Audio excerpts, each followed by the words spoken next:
So fat. Brendan, you're not fat. It's the shirt. Look at Nate.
Yeah.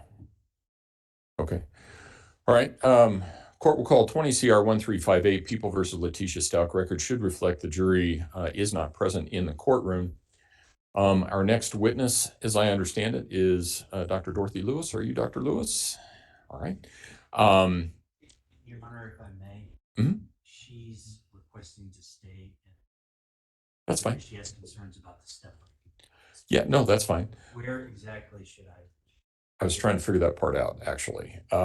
Maybe right next to the witness stand. Josh.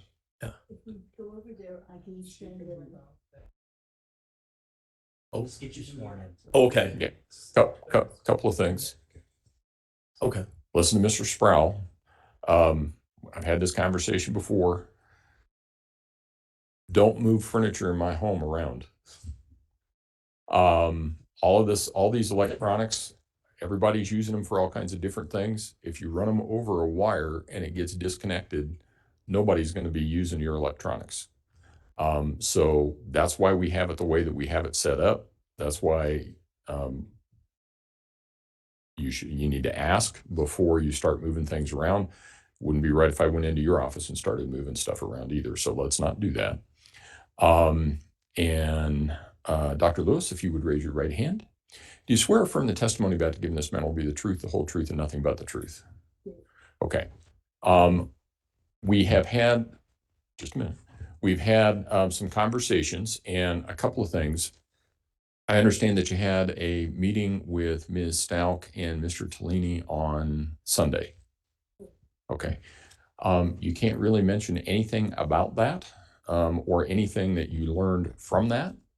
I see that you're puzzled by that.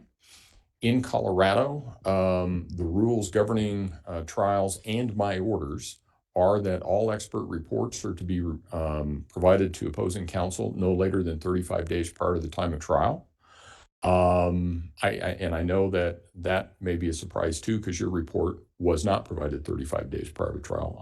I am allowing you to testify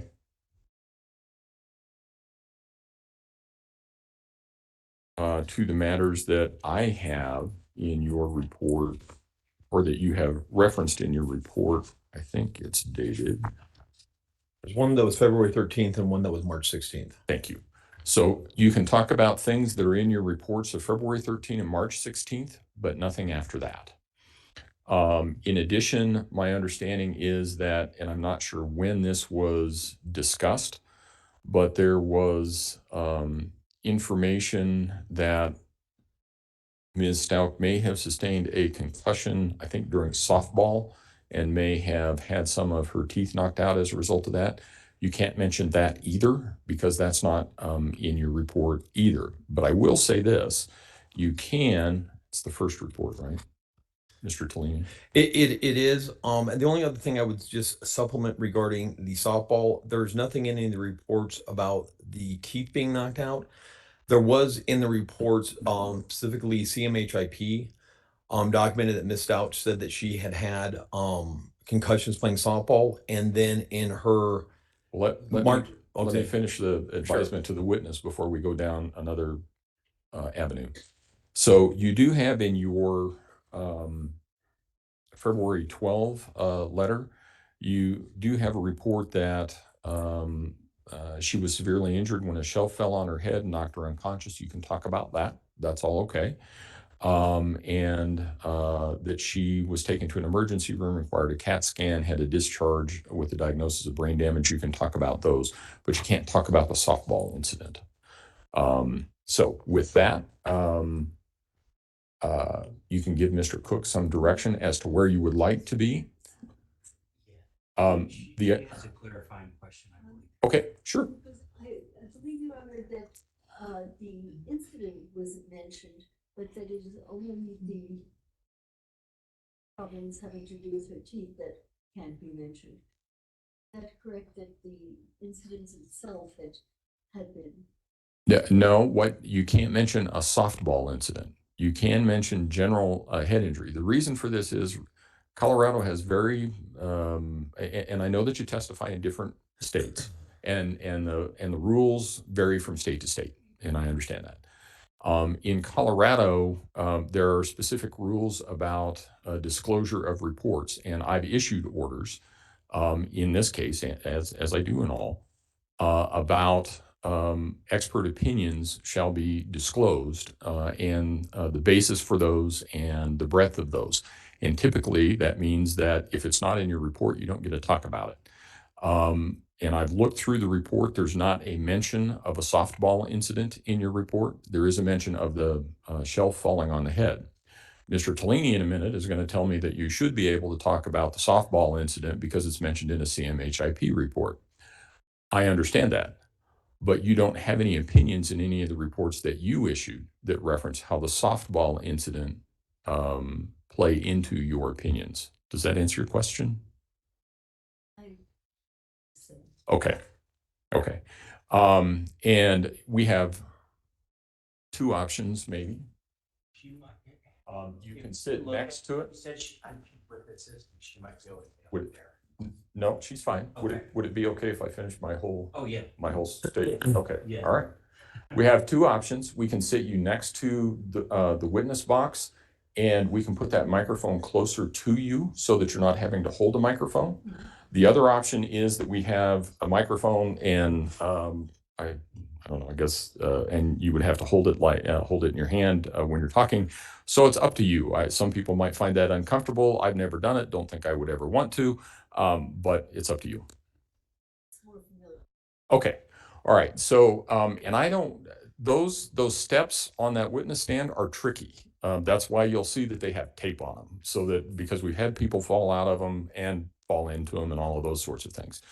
So it's up to you, whatever you think is more comfortable. I will tell you that that chair does not move. It swivels, but it doesn't move forward. And I don't think it rocks either. So it does. Yeah. So it moves forward a little bit. So it's up to you how you think you would be more comfortable. So just tell Mr. Cook what you want to do.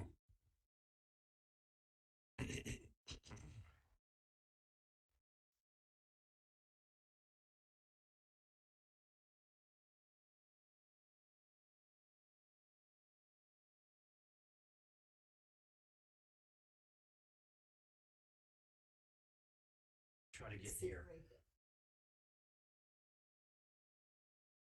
there. Yeah, but before you move there, you got to make me one promise, and that is that you're not going to try and get out of that stand by yourself. Okay. All right. Okay. As long as we're on the same page, because I don't want you to get hurt. Okay.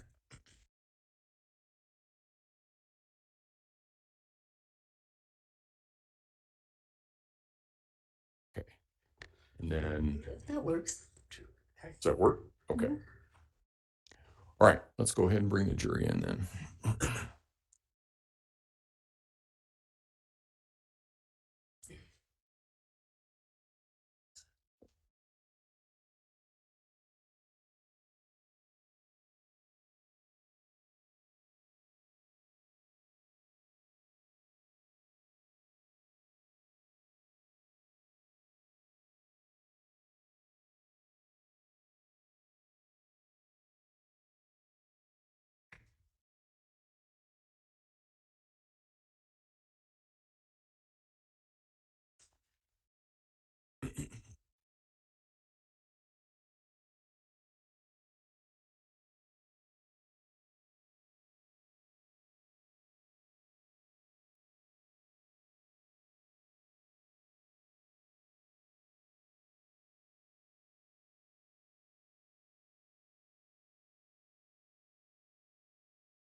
All rise for the jury, please.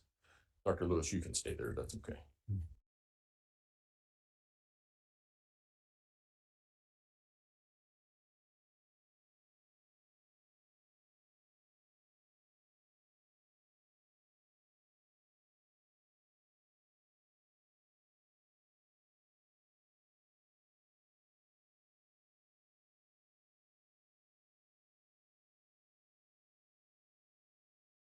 Okay. Thank you. You may all be seated. Court will recall 20 CR 1358, People versus Letecia Stauch. Record should reflect the jury has returned to the courtroom. Ladies and gentlemen, I think you will note that there is somebody in the witness stand as opposed to having us call that person up because of Dr. Lewis's physical issues. We brought her onto the stand ahead of time. You can see that there's a wheelchair by her as well. So she's already been sworn in. And with that, Mr. Tellini. All right. Good afternoon, Dr. Lewis. Good afternoon. Could you please state and spell your last name for the record? Dorothy Otnow Lewis, Lewis, MD. Okay. And Dr. Lewis, we're gonna talk a little bit about, to start off with, about your education and then some of your work experience that has given you insight into some of the issues that we're going to be discussing, and then some of your other qualifications. Is that okay? Fine. All right. Where, Dr. Lewis, did you go to undergrad? I went to Radcliffe College of Harvard University. And was there a rank in which you graduated from there? Was there a rank in which you graduated? Were you magna cum laude? I was magna cum laude, right? Yes. And what does that mean?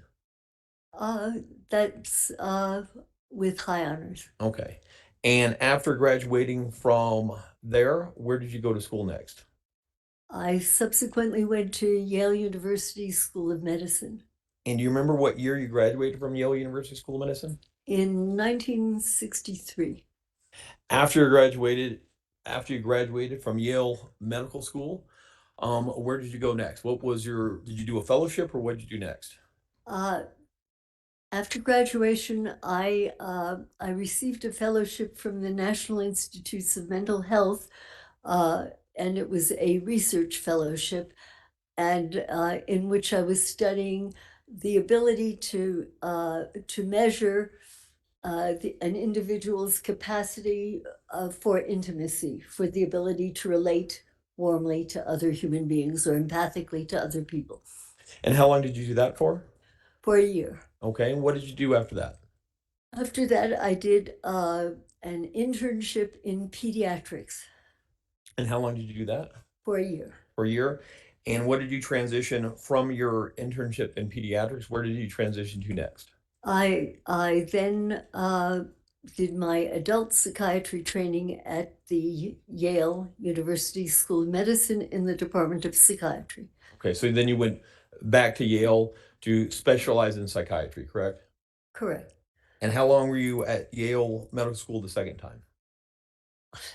Endless. It Okay. was, it was 2 years in adult psychiatry, and then I did 2 years in child and adolescent psychiatry. Okay, So that would be a total I think of with 4. medical school, quite a few years. Okay. And then with your training specifically in adolescent and pediatric psychiatry and psychology, what did you use? Where did you take that training and where did you go to next? When I studied adult psychiatry, I did my first year of training at the West Haven VA hospital, and then the second year of adult training was completed at Yale New Haven, mostly on the inpatient service and in part on the outpatient clinic. What kind of stuff did you see when you worked with the VA? Everything. Everything. Yes. It was primarily men, and it was individuals who had varying amounts of experience and time in the service.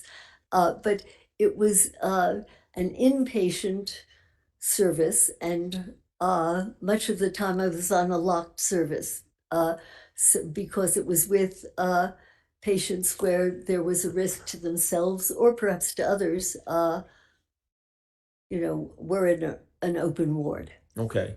And then after that, did you move on and do other stuff in either pediatric or adolescent psychiatry?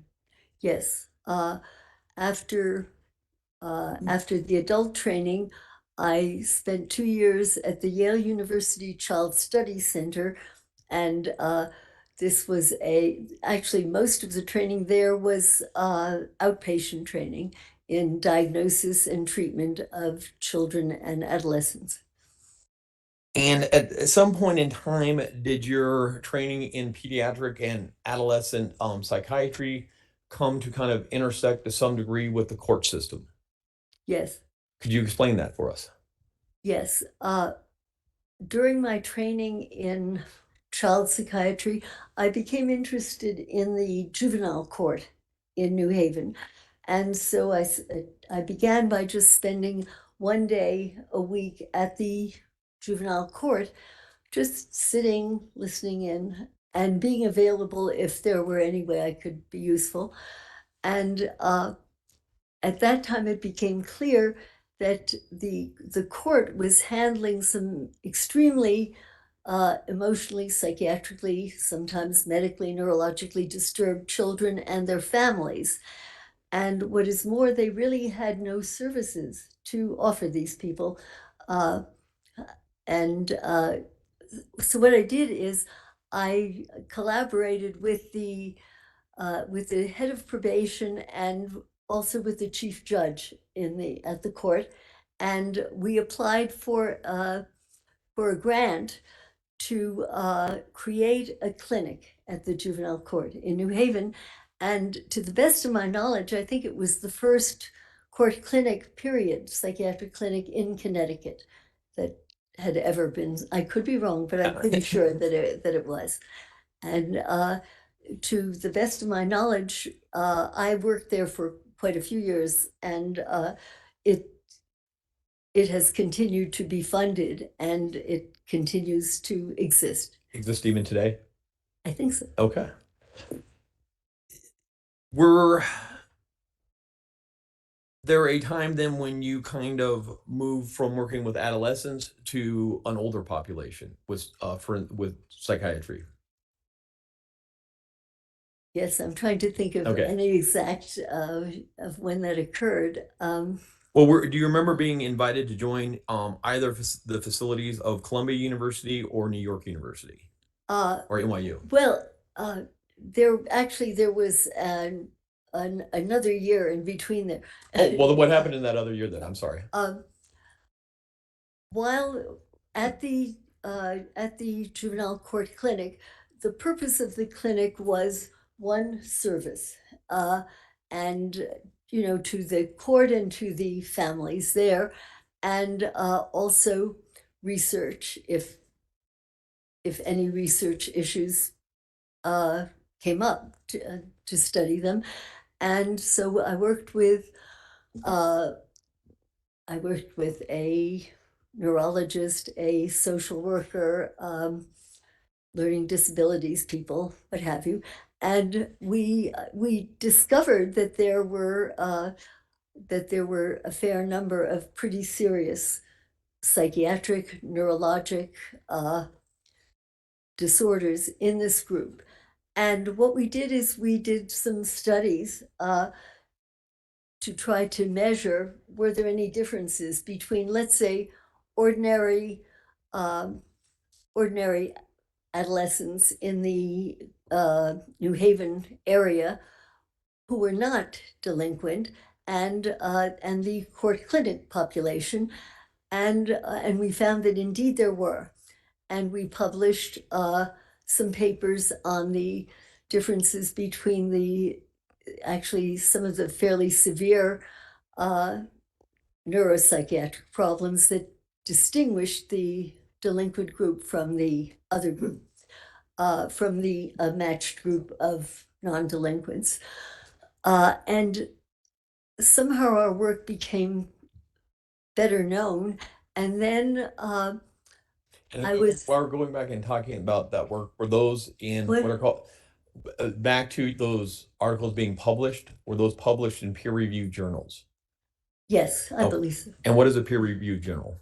A peer-reviewed journal is it's a scientific journal, and it's a journal in which you submit your whatever your research findings are, and then they are reviewed by other people who are experts in your field, often bigger experts in your field than you are, and they're reviewed to see whether they merit being published or not. And they were.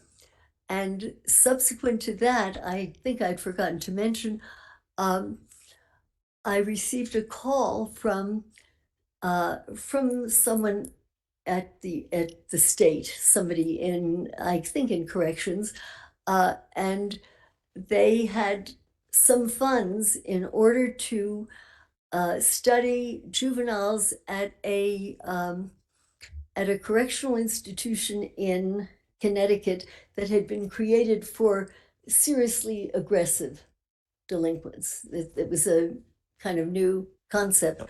And they asked whether I could put together a group similar to the group whom I had put together for the court clinic, and whether we could study the juveniles at the institution for severely violent delinquents. And so we did do that, and we did do research that compared some of the more aggressive delinquents with the less aggressive, and eventually we were able to move out a little, and we were able to actually get a group of non-delinquents, and we were able to do a matched sample. It was from New York and from Connecticut, of delinquents and non-delinquents from the same socioeconomic background, but one had been in trouble with the law, one had not. And we published that. I think that was maybe one of our more influential kinds of papers. And I think that it was perhaps as a result of that and some of the other papers that we had published that I received invitations to join the faculty at several of the universities in New York. And so I moved my work, and I moved to New York. I moved my work to New York City. And back to those studies that were fairly influential, was part of the reason they were influential is because they were kind of groundbreaking and contrary to how people had been looking at juvenile offenders prior to that. Oh, yes, they were different from what I had expected. When I began my work, it was during the era of West Side Story, where we're depraved because we're deprived, right? And really, that was how I had trained and what I expected to find. And I was surprised to find what I found at the court clinic and then later at the school for delinquent kids. And yes, it was new and it was, oh, it's always been an area of disagreement, of Sure. argument, of questioning. But I think by now it's fairly well accepted. But at the time, it was a surprise to me and to the people who read our work. Okay. And then you were indicating you moved your practice to New York. Where specifically in New York? Well, I received invitations to join the faculty of Columbia University, Cornell University, and New York University, and it was, it was a difficult choice, a kind of heady choice, and I decided to pick NYU, New York University. It may have been the least prestigious of the three, but they had a prison. And New York and Cornell and Columbia, they were not delighted having services for violent adolescents and, or violent adults, whereas NYU, first of all, its base is Bellevue Hospital, and Bellevue was the very first, I believe, the very first general hospital in our whole country, anywhere. And NYU was, or Bellevue was very well known for having a prison unit in it. And Cornell and Columbia didn't go for that. So I decided to take a position at NYU at Bellevue, and I commuted there for about 20 years from New Haven to New York.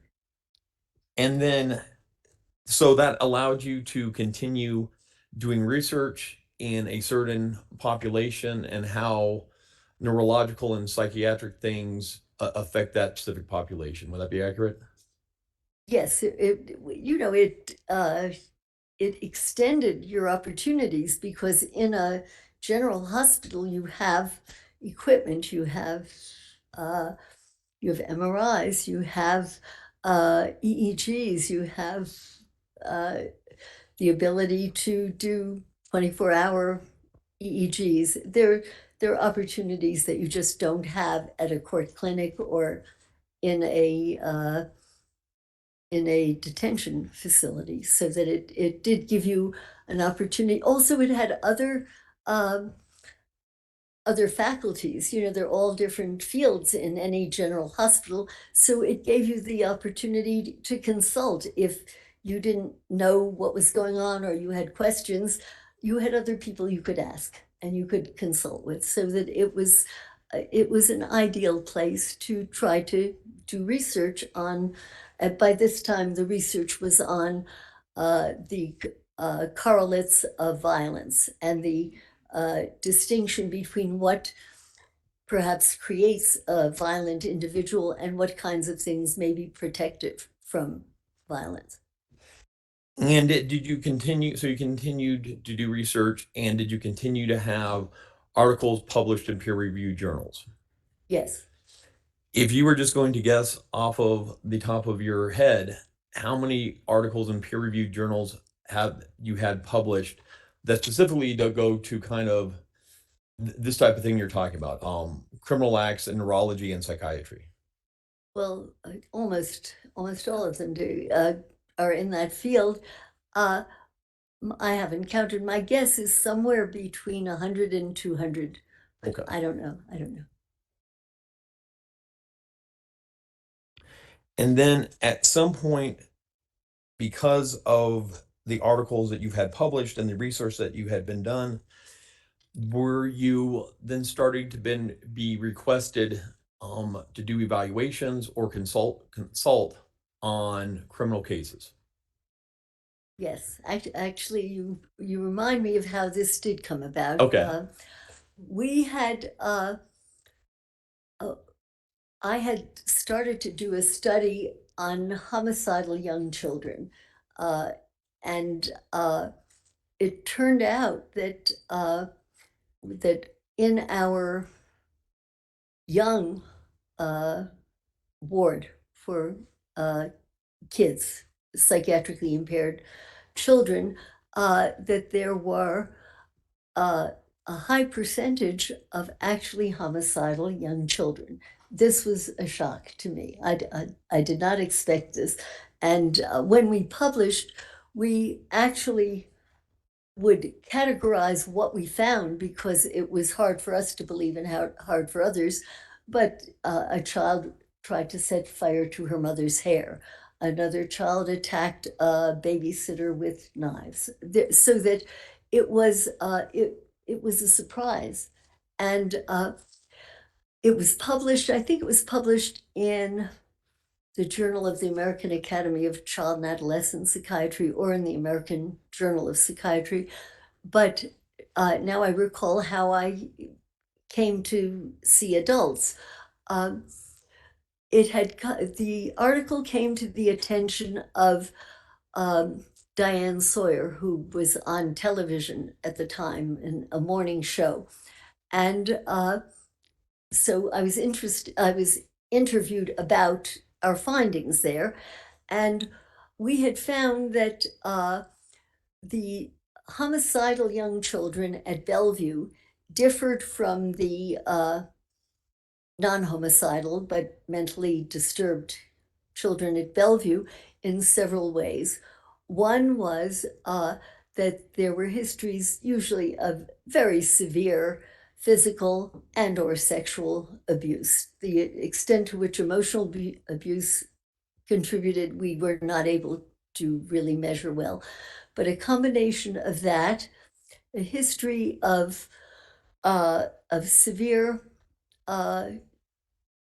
brain injury or injury to the central nervous system, and or a history of a predisposition to certain kinds of now things that we consider to be, at least in part, genetic predispositions to psychoses, as in individuals who are predisposed to whatever schizophrenia now is. It changes its definition from year to year or so, but it's considered a severe and in part, heritable disorder.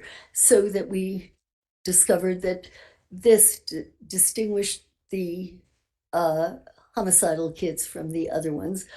And 2 days after I had been interviewed, I received a call from from I think one of the heads of I think it was the public defender's office in West Palm Beach in Florida. Florida. I think it was Dick Burr there. And he said that he or people on his staff had had witnessed the interview with Diane Sawyer.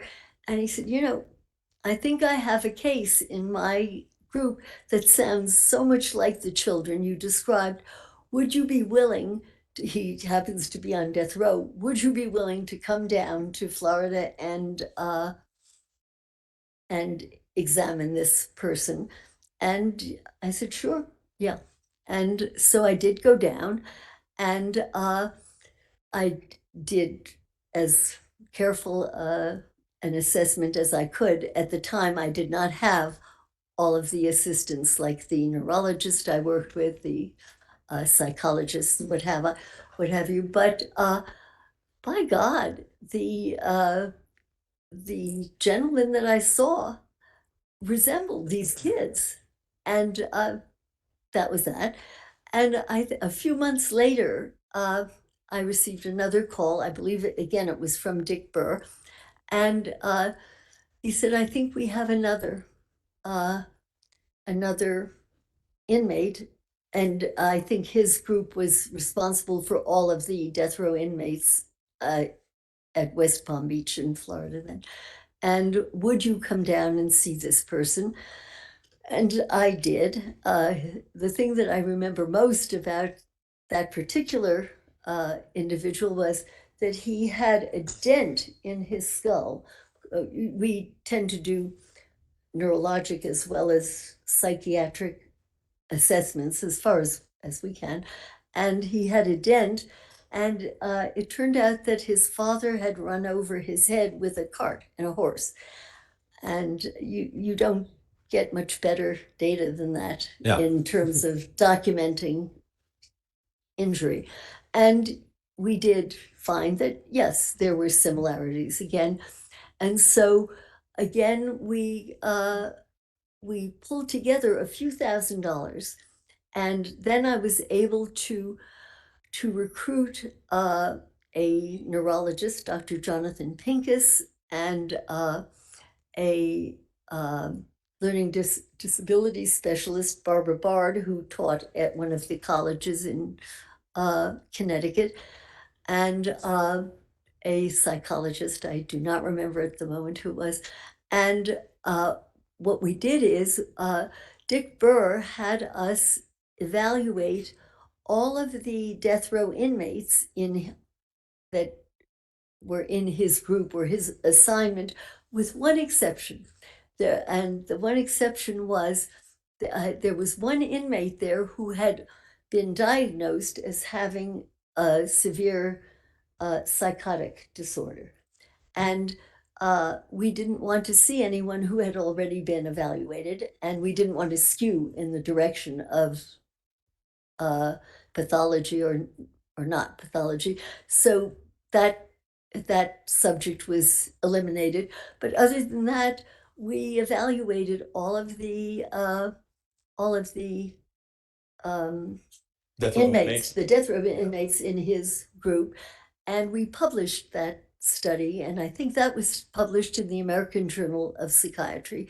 And I think that that's what kind of gave my work a sort of kick in that direction, because it was unexpected and fascinating, new insight into some of the things that go along with homicidally aggressive behavior. And since that time, could you estimate how many criminal cases you've been asked to do evaluations on? Oh dear. I don't know. I'm not certain. I would have to guess somewhere between 1 and 200 or more adults on death row by and large, but um, I'm not sure. It could be more. And a significant portion of those cases that you were brought in to do the evaluations on were death penalty cases, correct? Yes. Okay. And during the course of this work, did it start to become apparent to you that there were many cases of, it was called multiple personality disorder at the time, but now it's called dissociative identity disorder? Many cases of individuals on death row who had the disorder who had not been diagnosed properly. No. Okay. In part, when I say no, that doesn't mean that it didn't exist. What it means is that when I trained, uh, that the very diagnosis was up for grabs, and perhaps it still is. It depends on the experience, the sophistication, the training of the individual. But I had been trained to be very skeptical Yeah. about the existence of this kind of disorder, and so I have little question, but that maybe over the first quite a few years that I worked on death row or worked with very dangerous people, I think I missed the diagnosis, because you can't see what you don't believe exists. You just can't. You miss it, and so that I'm fairly certain that it existed, but I didn't recognize it. And then over the years, as As I was confronted with more obvious kinds of cases, and also sometimes people had diagnosed something before I had. And when I was asked to evaluate the individual, I became more aware of what this disorder was like. But no, when I first went into this field, I did not have any idea that I would be seeing this, Yeah. nor did I think it existed really. And then through your training experience over the years, you were able to recognize it and diagnose it more often. Would that be accurate? Yes, and what I tended to do, because I was aware of my own skepticism, uh, we do not often videotape our interviews. It's not usually possible. It's a very complicated thing in a prison. Uh, but what I did do was, if there were cases where I said nobody is going to believe this, those are the Yeah. cases that I would say, let's videotape these and then leave it up to whoever sees it. If it's a jury, if it's other clinicians, but so it was at that point that we started to at least videotape some of our more problematic cases. And then you could start to document more of the objective signs, symptoms, behaviors that that led to that diagnosis. And have you published peer-reviewed journals on either multiple personality disorder or dissociative identity disorder as is now known? Yes. Do you know how many? No, Okay. I don't. Some I can think of one that I think is the most maybe important one that we published, and the reason was that in a lot of these kinds of cases, particularly cases where there is a question uh, of malingering or uh, of trying to get away with something or what have you, you really want to be able to document something that you didn't create. It it was there before they set eyes on you, because when people make this diagnosis, they're often accused of suggesting it.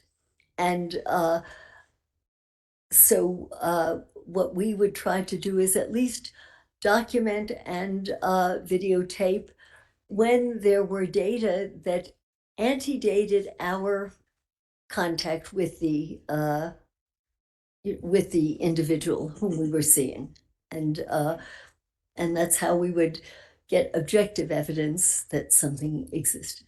And you also ended up writing a book based primarily on your dealing with death row inmates who suffer from, at that point, I think I said multiple personality disorder or dissociative identity disorder. Uh, yes, What was the name of that book? uh, guilty by reason of insanity. And then you've also been the focus of a documentary that was on HBO. Yes. So you tell me a little bit about that. Sure. Um,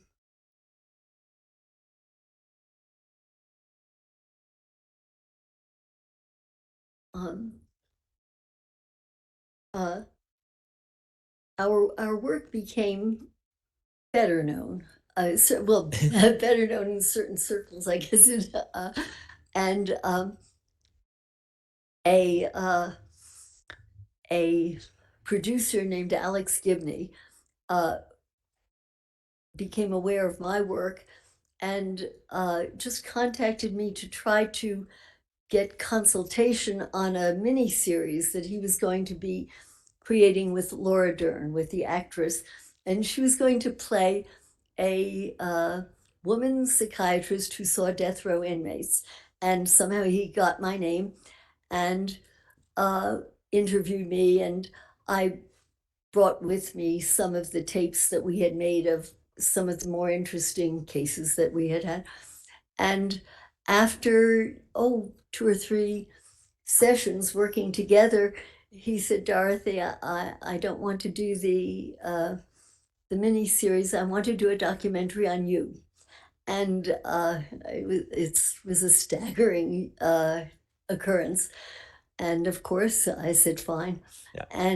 And so we worked on it together for about 4 years. And alas, it came out, I think, the very first day of COVID, a disaster. And it now it's on HBO, and it can be seen, and it's called Crazy Not Insane. So the same title as your book? I beg your The pardon? same title as your book? No, the book is Guilty Oh, that's Pleasures right. of Insanity, and the documentary on HBO is Crazy Not Insane.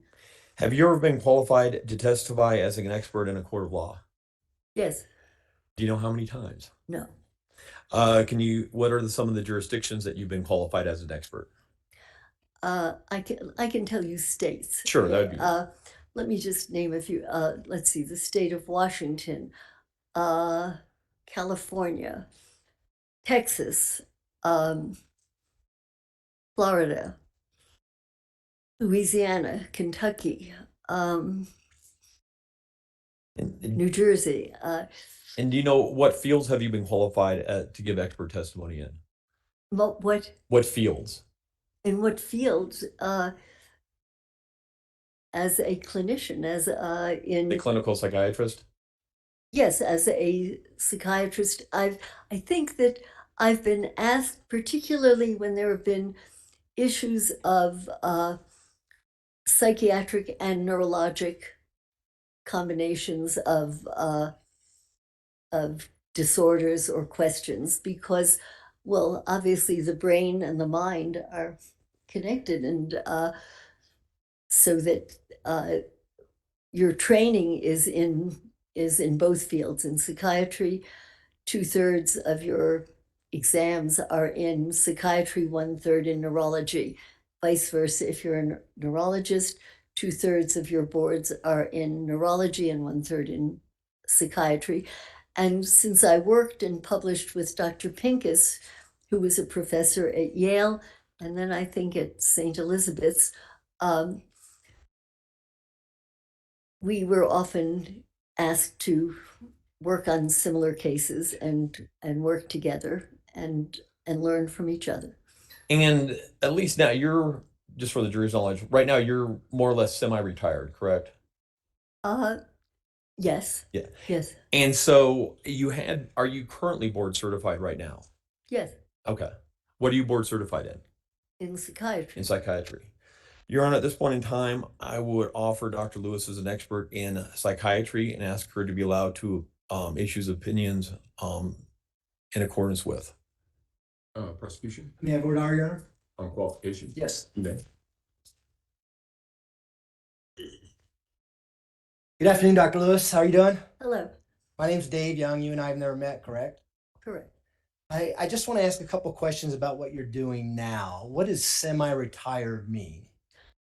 Well, I've retired from teaching regularly at NYU and at Yale, although I may give a talk now and then, or in another setting, I may be invited to do a presentation or give a talk. And I'm working on analyzing data. We have a great deal of data that have never yet been analyzed, so that I'm working on that, and working on writing, and on occasion accepting a case such as this to assist in the diagnosis or it's usually of a violent individual. And when you testified earlier about certain circles recognize you as an expert in the field, what did you mean? I don't recall using the term certain circles. Could you remind me of? Sure. I forget what the question was, but you said that you were being recognized as perhaps one of the pioneers in dissociative identity disorder within certain circles. Do you recall saying something like that? Well, I can transpose it a little bit. I have done the chapters in the past I guess over the past maybe 15 years now, in the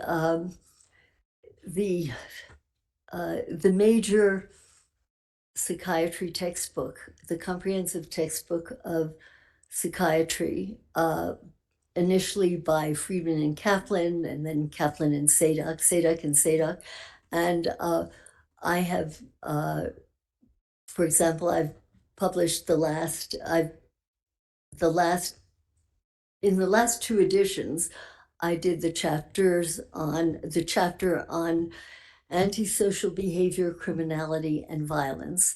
And I also have written, but I think it's the 11th edition, has not yet been published, but I have in press the chapter in that particular textbook, and I think that's pretty generally agreed upon as the most accurate and relied upon textbook in psychiatry in this country, maybe anyway. So, and the circles you're talking about is the field of psychiatry, is that right? Yes, Okay. Now, are you licensed to practice medicine in the state of Colorado? no, Are you licensed to practice psychiatry in the state of Colorado? no, Are you licensed to conduct forensic examinations on defendants charged with criminal cases in the state of Colorado? I believe I'm recognized as an expert and permitted to do that, but I don't have a license in Colorado. I've tried to maintain, for the most part, maintain licenses where there is reciprocity. And all these states where I have mentioned, I'm not licensed in each of them, but usually on the basis of places where I've for years, I continued having a California license, a New York license, and a Connecticut license because they tended to be reciprocally recognized in other states. And hence, I could testify there, but I do not hold a license in each of these states. And indeed, I'm now just retaining my New York license because it's fairly expensive to have a license in each state. And if should I need to, I can I can reapply, and there is reciprocity usually. So we're clear the answer to my question was no? Well, the answer is I don't have a license here, no, but I've been permitted to testify in cases in states in which I do not maintain a license, because it would mean 50 licenses. But it would also mean that you would be regulated, right, by those state agencies that regulate psychiatrists who are licensed to practice in those states. There are only, to the best of my knowledge, the reason that from very early on, the reason that I took out a California license And was Dr. I want to. well, in order to be recognized. Can Well, you just answer my question about yes. Colorado? Okay. Yes, There's nobody that can regulate you in Colorado because you're not licensed, correct? I don't think that's correct. I think that I believe that your medical boards or your boards in psychiatry could certainly license me for the purpose of, say, testifying in a case, to be recognized as an expert, but I would not have to pay, say, $500 a year to 50 states in order to maintain a license there. But there is reciprocity in almost every state. In California, you have to have your license within 2 years, or it's very hard to be recognized there. Therefore, I've tried to maintain licenses in places where if I did not get them early enough, there would be a risk of not being recognized there. Did you contact anyone in Colorado to see if you had reciprocity in the state of Colorado? No, I did not. It was my understanding that that there were only, I could be mistaken, but that there are only two states, Florida and California, where where it is really very important that you actually have a license and pay for it every year in order to maintain your license there. But otherwise, there's everywhere I've been, there has been reciprocity. I didn't even question it here. I assumed that this had been ascertained. Am I mistaken? Is it different here? Well, I'm asking you. I don't think so. I believe that that there is reciprocity if your credentials are good, and if you are board certified. Your board certification is kind of a recognition that you are trained, prepared, and competent to work in that state. But Colorado would have no authority to reprimand you, for instance, if you did something wrong as a psychiatrist. No. No, the objection is sustained. Move to a new area. When's the last time you've been qualified as an expert in the field of forensic psychiatry? I'm not a forensic psychiatrist. What fields have you been qualified in the past then? In psychiatry. When's the last time you treated someone as a psychiatrist? Oh my goodness. In the past year. Okay. Do you do that as part of your retirement? When you say you're semi-retired, do you treat Yes. patients as well? Yes, on occasion I will, sure. Or will consult, or by and large now I do more diagnosis and consultation and less ongoing treatment. Those are my questions, Jared. Thanks. The witness will be, Mr. Tellini, you wanted to proffer this witness as an expert in the field of psychiatry? Yes, sir. The witness will be so qualified. Go ahead. Dr. Lewis, let's just clear that up. You need a license to practice medicine in a state if you are treating an individual, correct? So if you were providing medical care and trying to help somebody with their problem, as opposed to just seeing what their problems were, that's when you need the medical license. Well, I'm not sure it's restricted to that. I'm not positive that you would define it that way because of reciprocity. And you know what one might be able to do is get a time limited period in which you could treat a patient. I've never been in a position where that's been an issue or where that's in question, but again, the reciprocity recognizes that you're competent to work in these states in your field. And just to be clear, I didn't contact you hoping that you would treat Ms. Stauch. I contacted you to see if you would evaluate her. Yes. Okay. And you've not provided any type of medical treatment other than the evaluation to Ms. Stauch. Right. Okay. When I contacted you regarding this case to see if you would assist, what type of information then did you seek out or were given before you came out here to perform the evaluation of Ms. Stauch? I would have to look at. And if it's okay with the district attorney, make sure you refresh your recollection. Sure.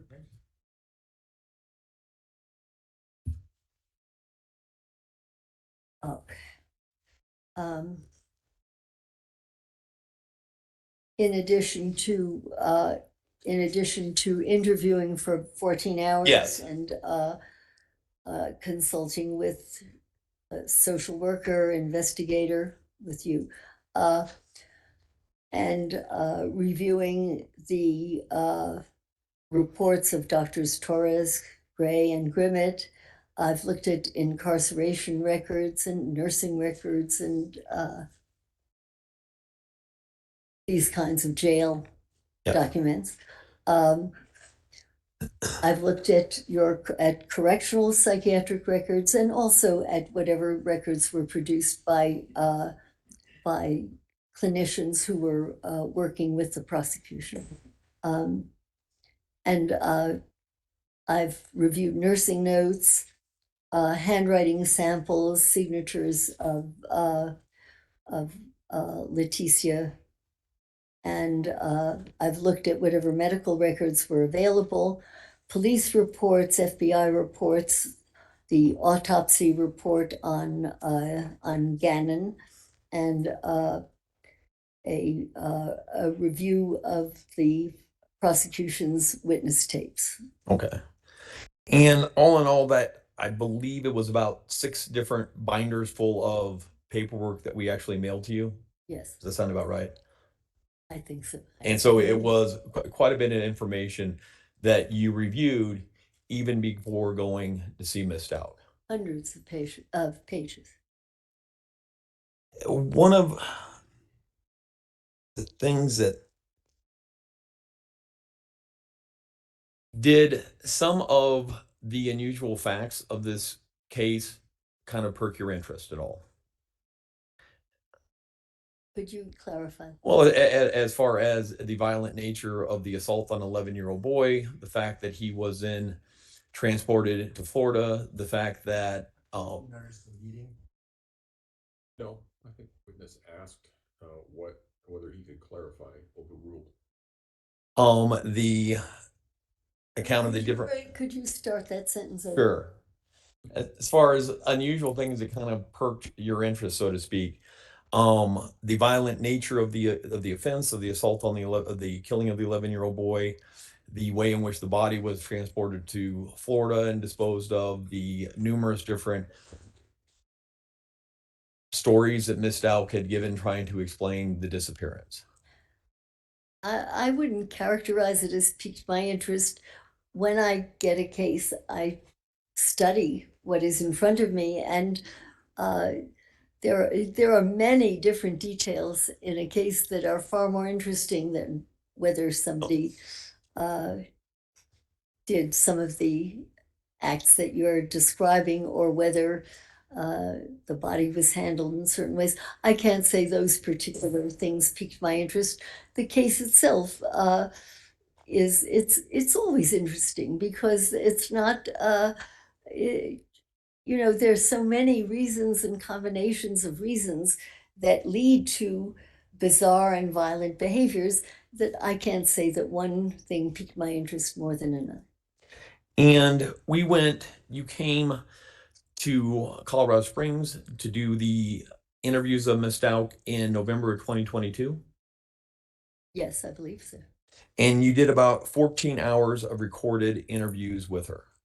I think so. Okay. You timed, I did not time. Okay. And one of the things, actually, these interviews were done at the El Paso County Jail, correct? Yes. And I was actually present there with you while these interviews were being done. Yeah. Object as to leading. That part is, you can ask her who was there. Who was I there? Yes.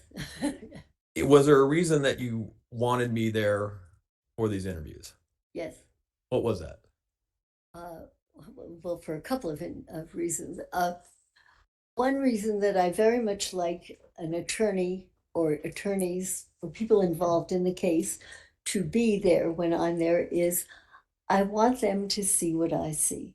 I don't want it to be my description of what happened, because my way of seeing it may differ from your way of seeing it. And therefore, I want the person to see it, particularly in unusual cases, in the sense that cases where people will be skeptical of findings. For example, in dissociative cases, these are cases that, as you know, are areas where there's a lot of skepticism and a lot of questioning, so that I like the attorney also because he's going to be presenting the case. I may not have anything to do with it. He may fire me, but he's going to be involved. And so I like the attorney to be there. And then there's one other reason. It's safer that way. And it's taken me a while to learn this. When I was a whole lot younger, I was a whole lot sillier and a whole lot braver. But I like to have attorneys there or someone there with me so that I'm in a safe place and I can relax and do my thing. Were there any precautions taken about where I was seated to kind of prevent me from influencing things? Well, I can tell you what I do all the time. Yes. Okay. Okay. And I assume I did this with you.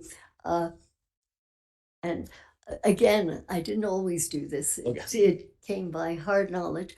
And, I had I had worked on cases where the attorney sat wherever he felt like sitting.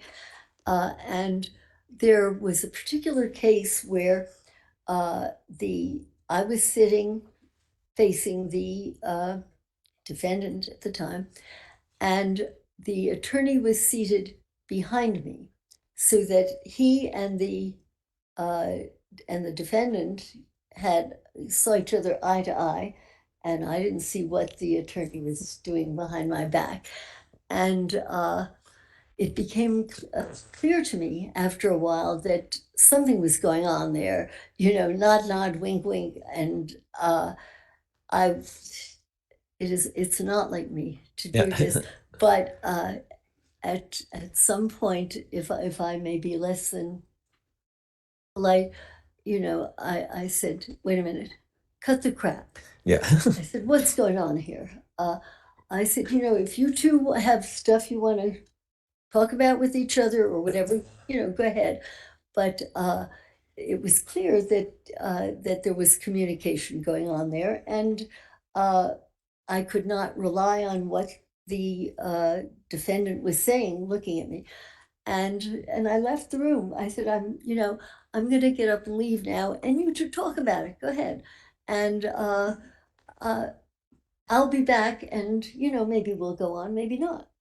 And I waited for a while, came back in, and they said, yeah, they would stop this. And then I changed the positions so that I could see I could see both what the defendant was doing and what his or her attorney was doing, so that there was no, as far as I could prevent it, there was no communication between the two of them.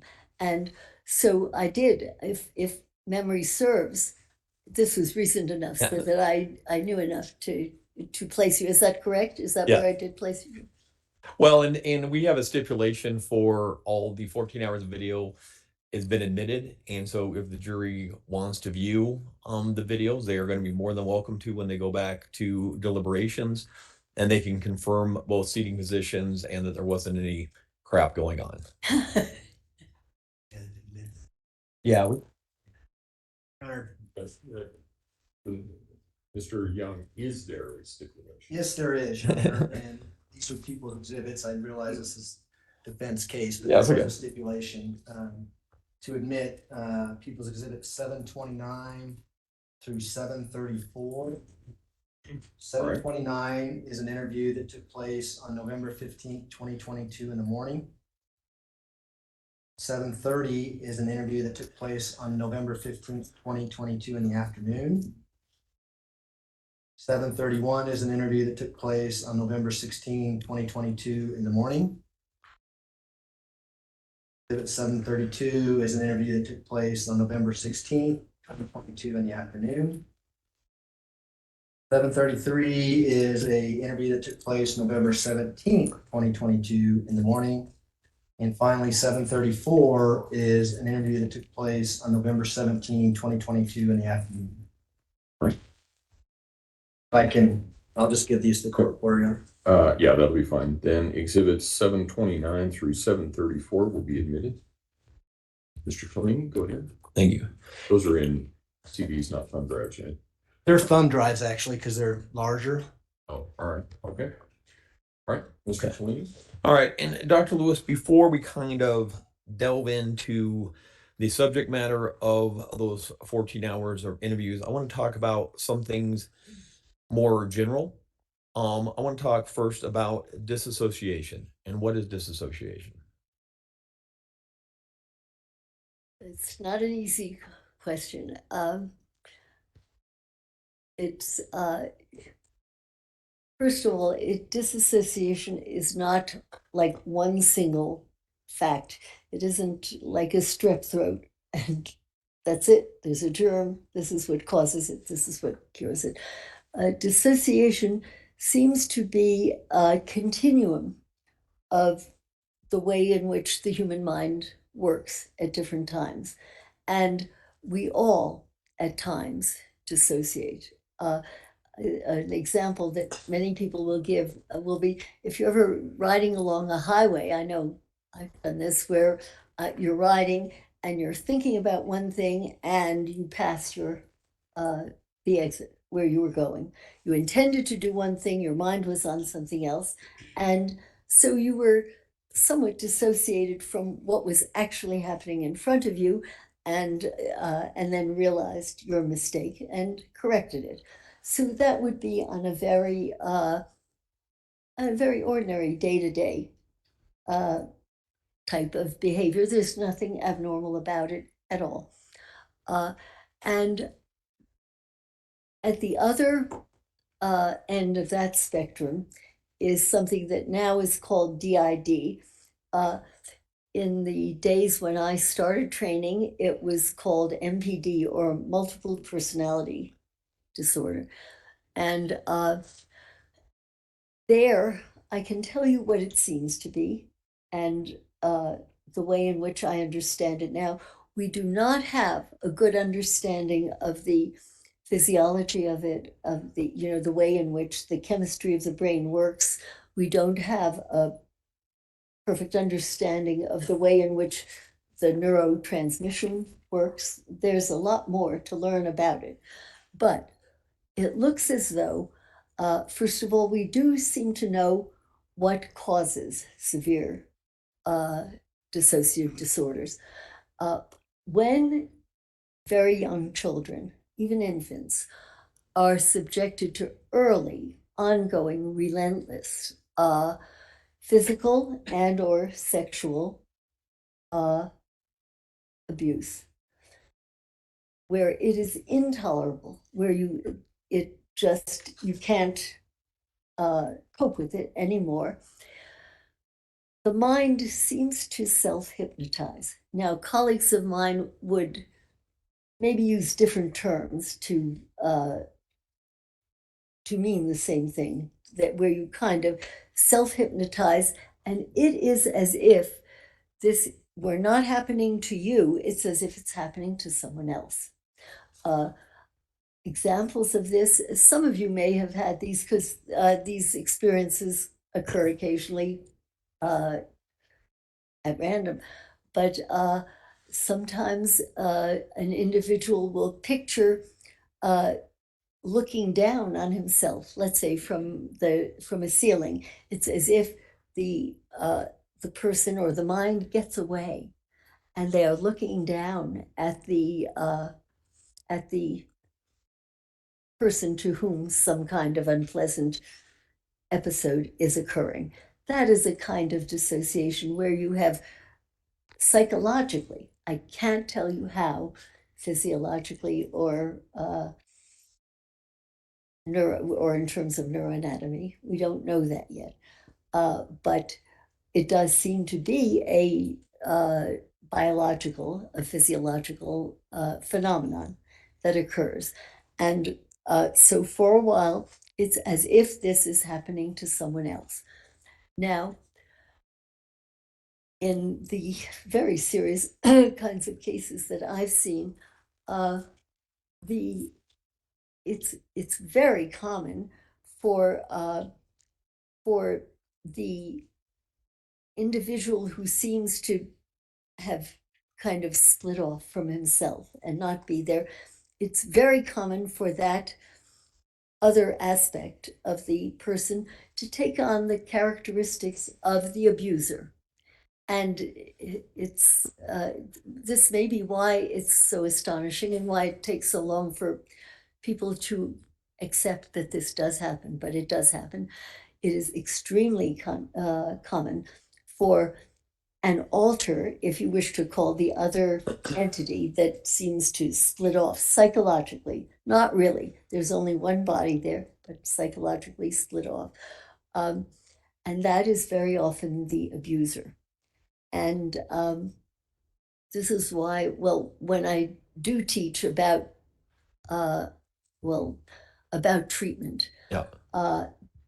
If you know this, and if you're sophisticated about this, you never speak ill of the abuser. Now, you may know from the data that have been acquired and the histories from different people, you may know for sure that yes, indeed, this person was abused by another, let's say by a parent, by a father, or something like that.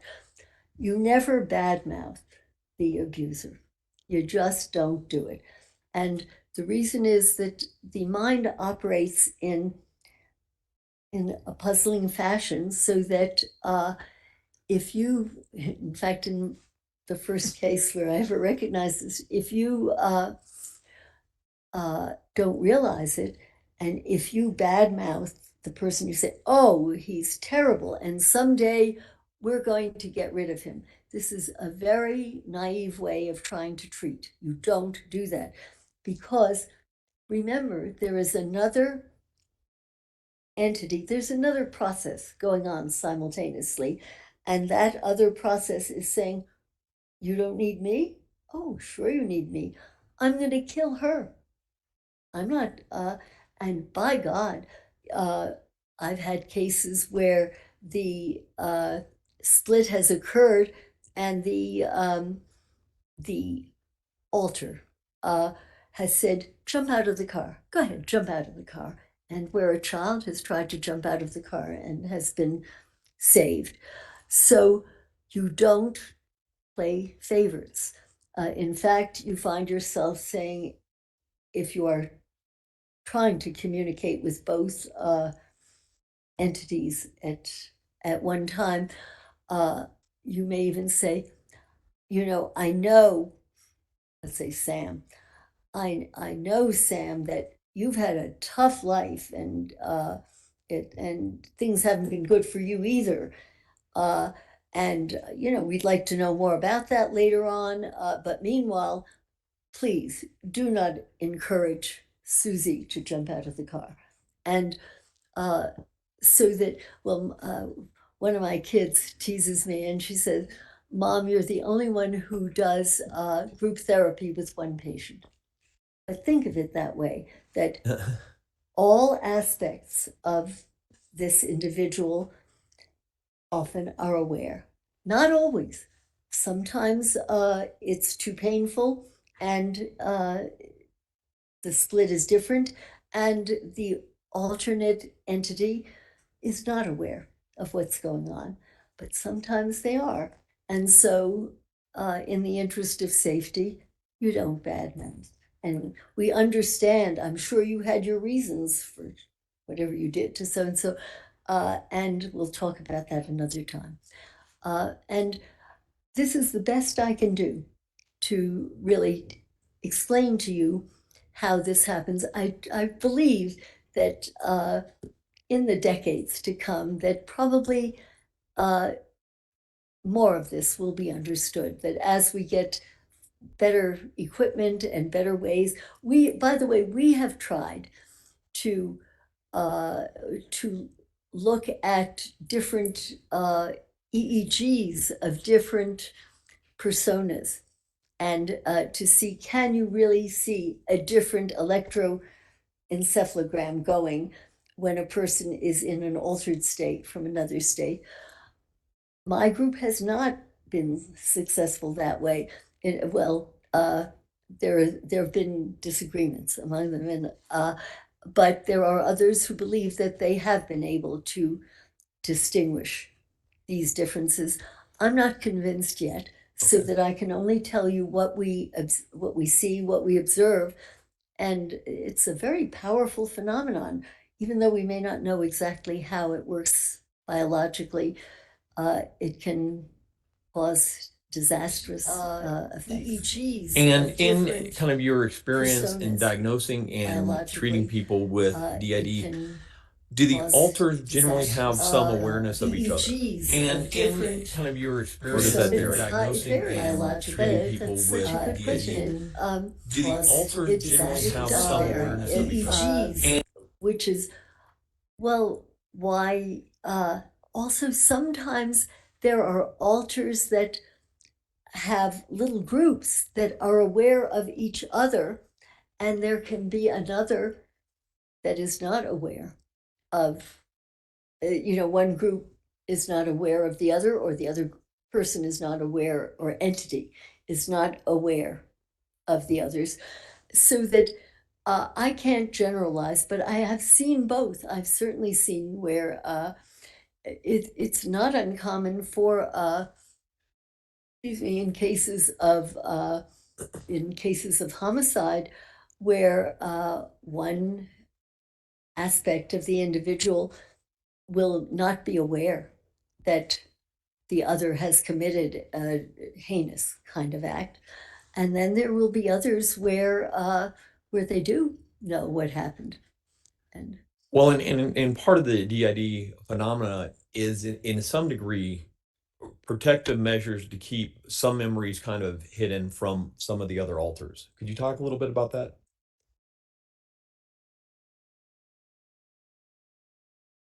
to think about it, it Well, for example, it in certain instances, it well, I've seen several serial murder cases in which when a different entity is operating, is in control, or seems to be in control, that entity may be the sweetest, nicest guy you ever met. And you will, if you read a little bit about it, about different cases, that sometimes serial killers are not recognized because when they are not in that homicidal, murderous, enraged entity, they are perfectly sweet, and in fact they can talk about ethical issues and be critical, and I think that it's probably one of the reasons that that it's very hard to catch serial killers, because much of the time they're not in that state, and you'd never guess. well, because in that situation like that, if somebody does suffer from DID, they may present in a manner that they seem completely innocent because the memory of a horrible act is stored somewhere else. Would that be Yes, accurate? it as far as they know, then they did not do it. Yeah. And then they don't look as if they did it, and this is probably one of the reasons why it is very, very hard for clinicians, not just for lay people who have not trained in this, but for clinicians to believe that this is possible, because it is so unbelievable in many ways. But it does occur. And it could that explain a situation where, well, specifically in this case, Miss Stout commits a horrible, violent act, and then only hours later is appearing very charming and interested in finding Gannon to the police. Objection, Your Honor, reading.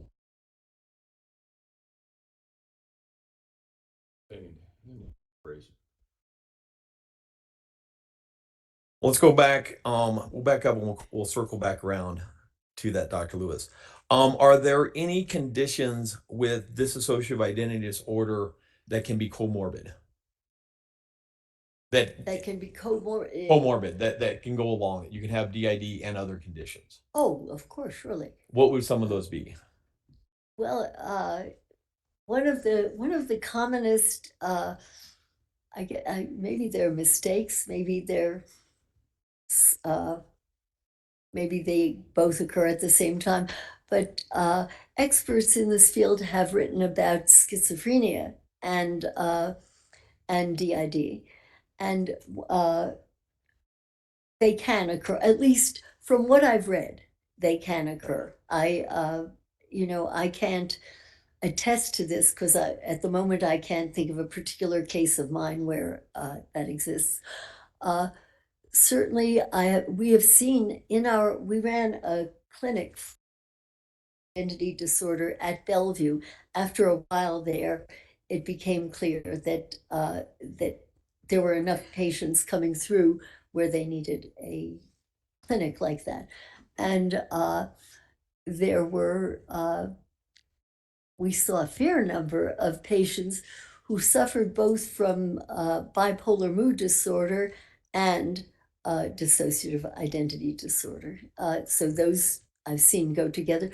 Then the other thing is, anything that can happen to the brain can happen to the brain in and of itself. And the dissociative disorder may have originated years before and had its own etiology, but sure, you can have certain kinds of brain damage. You can have certain kinds of epilepsy. You can have so yes, you can have more than one disorder. And also, how can having a traumatic brain disorder with DID impact somebody being possibly violent? Could you repeat it? How could having a traumatic brain injury comorbid with DID impact somebody being violent?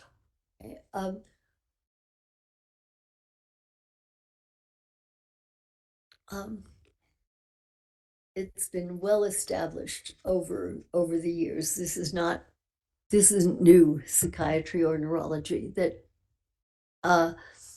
different kinds of severe damage to the brain can be followed by impulsivity and a loss of control and often violent behaviors, and any number of injuries to the brain can cause violence. Separate from that, a child who has been abused and tortured and enraged and made to feel helpless and then made to dissociate can become violent, can misperceive what is happening, can blame an altered state and attack that altered state, or can misperceive another person as an enemy of some sort. So that they do seem to be somewhat different, because one seems to have a psychodynamic quality to it, but there's something about injuries to the brain that have been reported again and again in terms of subsequent lack of control, not just of violence, but of other impulses.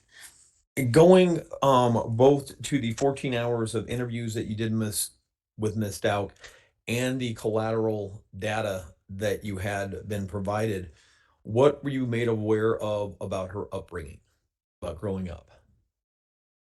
I did not interview any of her relatives myself. I don't believe I did anyway. But do you remember getting some reports from Yes. the social worker, Kyle? Did. Okay. But I'm going by what I have gotten from other people's interviews. Okay. And several people seem to agree that, first of all, that she came from an extraordinarily violent household, including that, well, that of her mother, Deborah, Yeah. and her mother's tendency to latch on to males in her environment who were extremely abusive, and abusive to her, but also apparently abusive to Leticia as well. There was one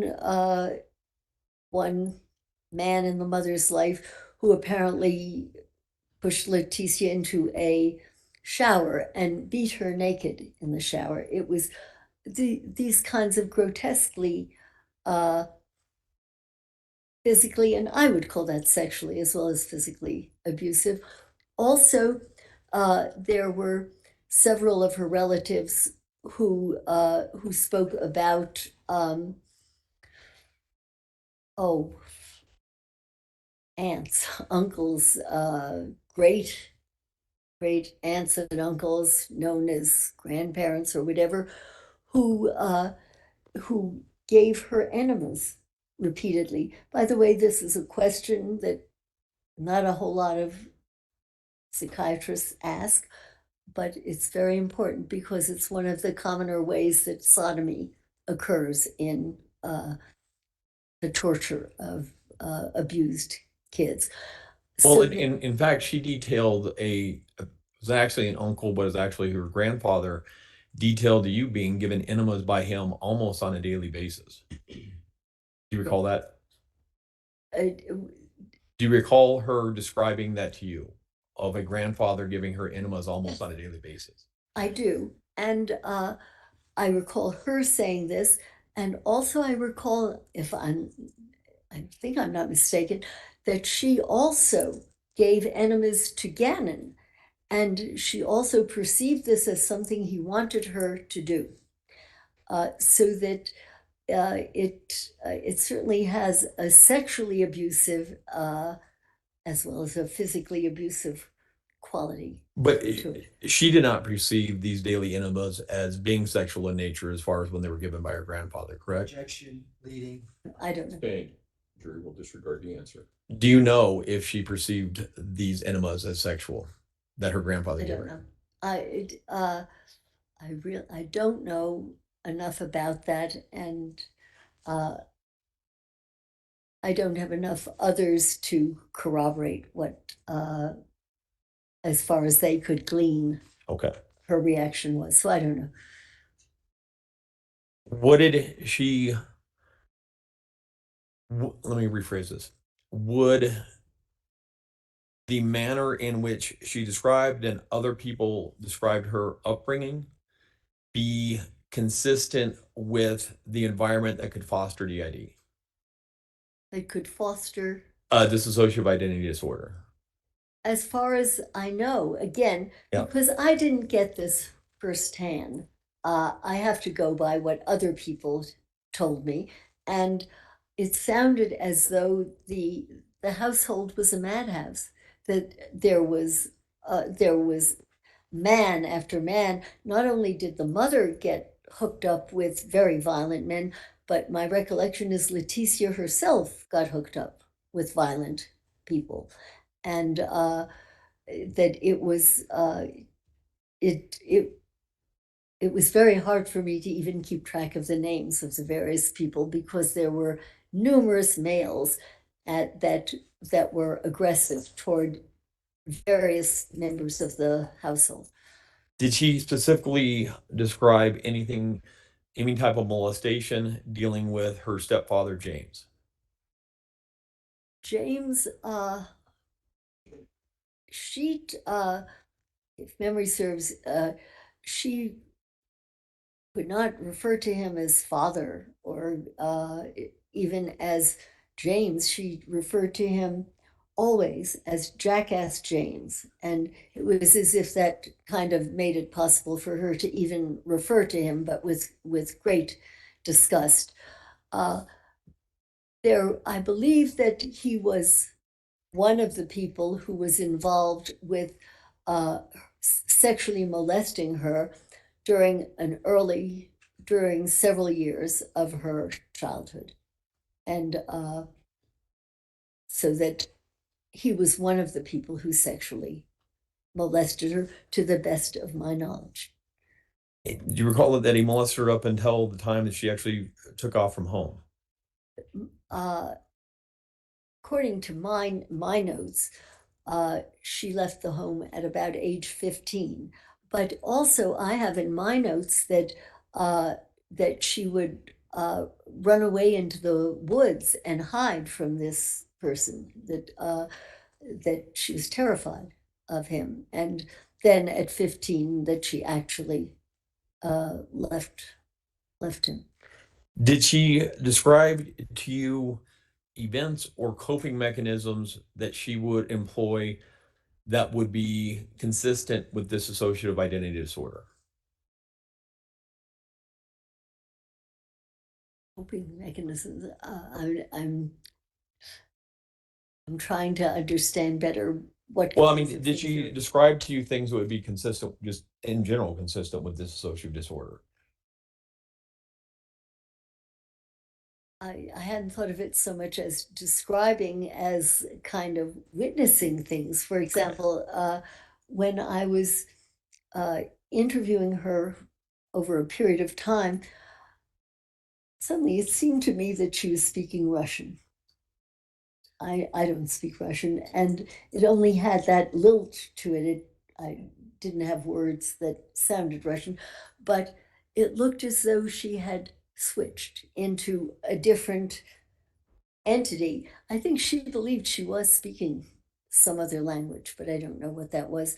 And but I can't define in my head exactly the moment at which she did it, so that I can't tell you what the coping mechanism was. But that would be a coping mechanism to suddenly switch into something that made you more comfortable and got you out of whatever situation you felt you were in at the time. Did she describe any alters to you or other personas? She did. She the one that I remember particularly is she referred to somebody named Maria, and Maria apparently was a physically abusive uh, entity, and when she my recollection was that I actually heard her speak, and that she was harsh and angry and hurtful. Yes, so she did refer to, and in fact, it made me wonder whether when I first saw that, I thought, have I just met, the aspect of her personality that uh, that killed Gannon? And it's a speculation. I don't know, but at the time, she is the one that is most closely allied with violence, as I recall. Would it be unusual for alters to kind of be distinguishing on who they allowed themselves to be presented to? Like, for example, I mean, would an alter maybe less willing to come out to different evaluators? I think that's probably a general statement you could say. But I can't say anything terribly Okay. useful. What did she describe to you about, oh, let me back this up. Did she also describe, and you also see evidence in her medical records of possible traumatic brain injuries? Yes, There was a car crash. Do you recall that? yes. There was also a time where a bookshelf fell out. Let me object, is deleting. Oh, I'm going to allow it because it seems like it's foundational at this point and it's leading up to something. And It's there. Medical reports where a bookshelf had fallen on her head and she lost consciousness for 15 minutes. My recollection of that was I don't recall the medical part of it so much as I believe that she was in her teacher mode. She is quite an amazing young woman in this way, in that she's not stupid, and there are times when she seems to be able to function as a teacher or whatever, And I believe that she was in a classroom, kids had left, and I think that uh, a bookshelf fell down on the back of her head. She fell down, and I believe she lost consciousness. And so it was a fairly severe injury to her head.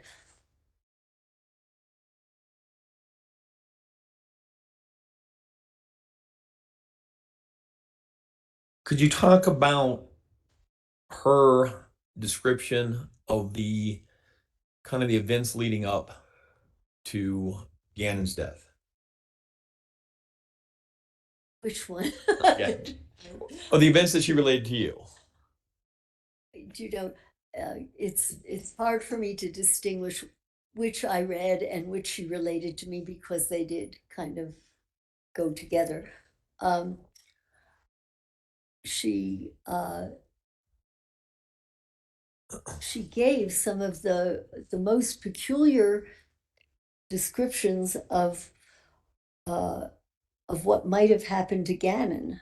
That, for example, at one point he's missing. She doesn't know where he is, and then at another point, a man named Eduardo comes in, rapes her, and I believe absconds with Gannon. And at another time, she talks about, I think that he was a pedophile, somebody whom she had Googled, Yeah. had somehow found on the internet. And I think that that he was one of the people who had absconded with or who had harmed Gannon. Um, there were numerous, you'd say almost mindless descriptions of what might have happened to this child. And what puzzled me was there when you talk with her, and as if you've seen any of the pictures of her tapes, this is not a stupid girl. She is intelligent. She is in certain phases, certain states. She is able to reason apparently logically and to speak clearly and coherently. And yet she makes up the darndest stories that that no ordinary person of below average intelligence would expect to be believed. So that, excuse me, there is a puzzle. Do you know, I had after I thought about all of it together, I thought, I don't think she knows what happened. I don't think she knows. And I think that, as asked at different times, this is what came into her head and this is what she produced.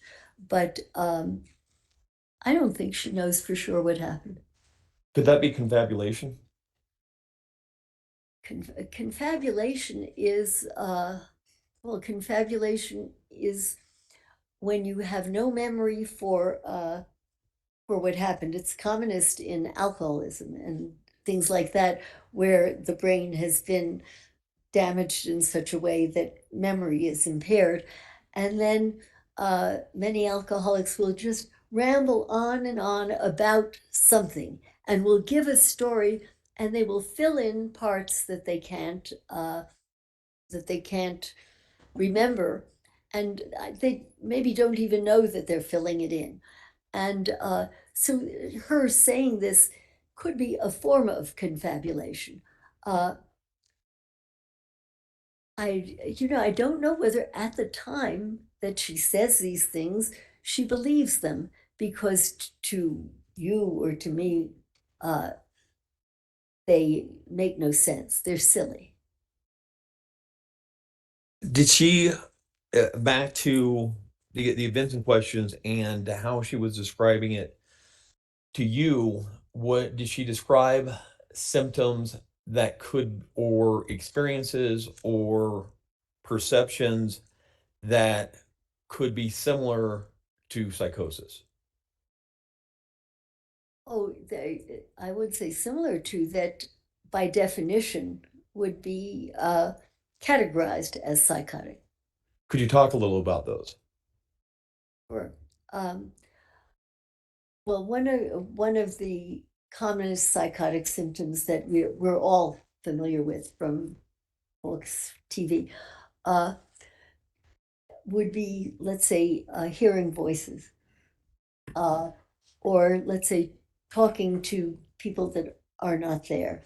And well, at least in to my understanding, psychosis is a belief that someone has that most normal people do not have. It can be a perception. Can be hearing something that none of us hear. It can be believing something. It can be a kind of paranoid belief or what have you that doesn't make sense. It can be an auditory sound that you don't hear. And she not only could tell about talking to different beings that were not there, but she puzzled things up a bit because she also, I believe, talked to God. And there are a lot of us here, probably in this room, who at times have thought that, gee, we talked to God, or we thought we had an answer, or we wished we did, or we didn't. So that you can't simply say that her having talked to God was a psychotic symptom. It may well have been. What I found more convincing in terms of her psychotic symptoms were things that she didn't tell me about, but I read through I guess they were kind of nursing or guards notes from the correctional institution where she was, The jail? from jail. And there were several times that different caretakers of one sort or another looked in the room and found her talking to someone who was not there. And this was not as though, as far as I knew, she didn't know anyone was watching her, or she wasn't performing for the galleries, that she was talking with somebody, and there was nobody else there. And there were several episodes like this, and those are psychotic symptoms. Uh, in dissociation, you get this when it's very common for an individual to hear alternates talking with each other, or talking to him or talking to her. So that I think that the kind of auditory hallucination that you often associate with, say, schizophrenia, it has a more physiological, a more biochemical quality, and also it's often treated with medication that tells you that something is going on that is responsive to chemical intervention. This is different from hearing dissociated entities talking with each other.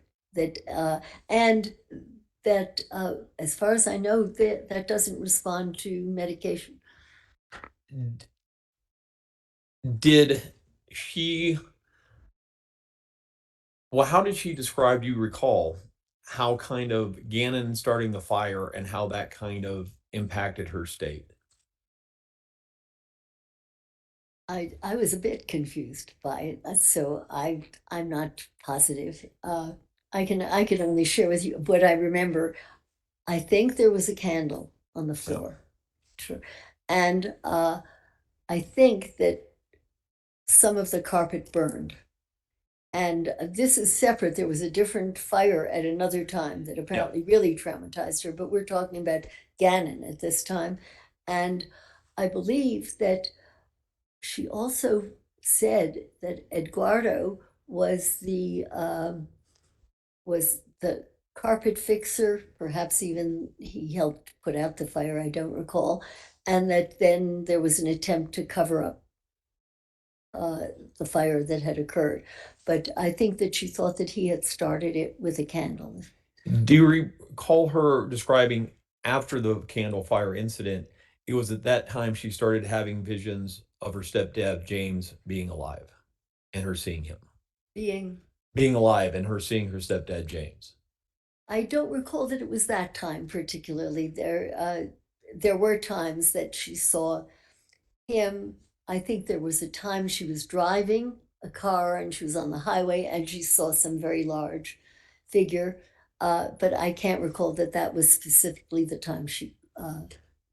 Well, that would have been the next Monday that her and Gannon were driving, and you recall her describing that she actually saw James on the side of the road at that point in time. Objection, Your Honor, leading. Sustain, rephrase. Do you recall anything about her, any visualizations or something that could be a visual hallucination Yes. that she recalled after that occurred in the day or so after the fire? Yes, I recall that I thought it was out the car window that they were driving, and I thought it was a large figure of some sort. There's also she had a visual hallucination of some entity with a cape. These are hallucinations, and because she sees them, the rest of us do not see them. That has to be considered a psychotic symptom because it is beyond reality, or the reality that we know. Yeah, she did have episodic psychotic states. Was it at all of significance to you that the excuse when she called herself into work that early Monday morning, that it was the excuse she said was, my stepdad has been killed in a car crash? This I categorize in my own Yeah. brain as one of her least believable concoctions of what happened or what must have happened. To the best of my knowledge, this stepdad had died perhaps 8 years prior Yes. to that, and yet she was going to his funeral that day. Surely this is, first of all, it would be stupid if she were a stupid girl. She is not stupid. To give that as an explanation as why she can't do this or why she can go there. There is something about the way her mind is working then that is distorted and is not in touch with reality. I can't tell you whether this is part of a dissociative episode or another psychiatrist might want to call it a separate psychotic episode. I think you had some psychiatrists who diagnosed a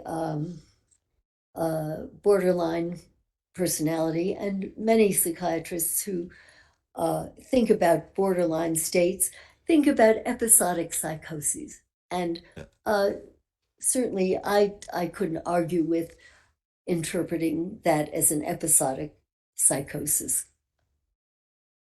Do you recall her switching to the persona and talking to you in the persona of Maria? Yes. And you recall what Maria told you about what happened to Gannon? I'm sorry, I don't remember. Do you recall Maria, well, not necessarily what happened to Gannon, but Maria shooting somebody who she perceived as a Cape person? Yeah, I'm gonna object this to leading. She just said she can't remember and counsel's leading her. Well, that's true. You do have to ask the other question of would it help to refresh your recollection? And you can use anything to refresh your recollection, but it did not say that you saying that would refresh your recollection. So you need to ask that question. Would me describing what Maria said refresh your recollection? I think if I read what Maria said, I would that would refresh my recollection. But I do not recall exactly that. I can recall my own thinking around that time where I thought, was she in the state of Maria when she killed Gannon? And there was something about the way in which this was depicted to me where I thought, my goodness, have I met the killer alter? And so there was something about the way in which she spoke of this that led me to think that I had very likely met the most violent and most dangerous alter.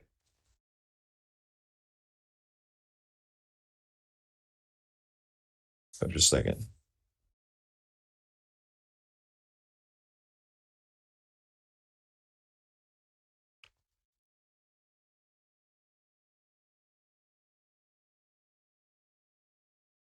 If looking possibly at a summation of the video help you at all? Well, I could look at it and I will tell you if it does. Is this something I haven't discovered?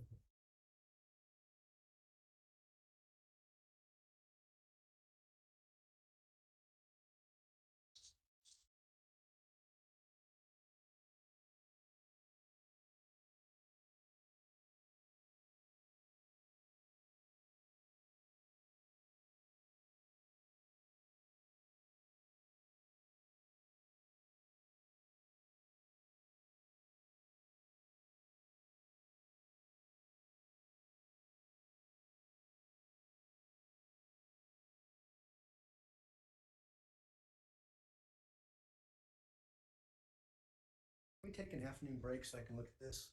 This is apparently there's only one copy. Okay. We can fix that during the break too. All right. Ladies and gentlemen, we will take our break until, let's see, 3:25. If I can have everyone back in the jury room at 3:25, we should be able to start at that point. Again, don't discuss the case among yourselves. Don't discuss the case with anyone else. Don't do your own independent research about any aspect of the case, and we'll see you back at 3:25. All rise for the jury, please.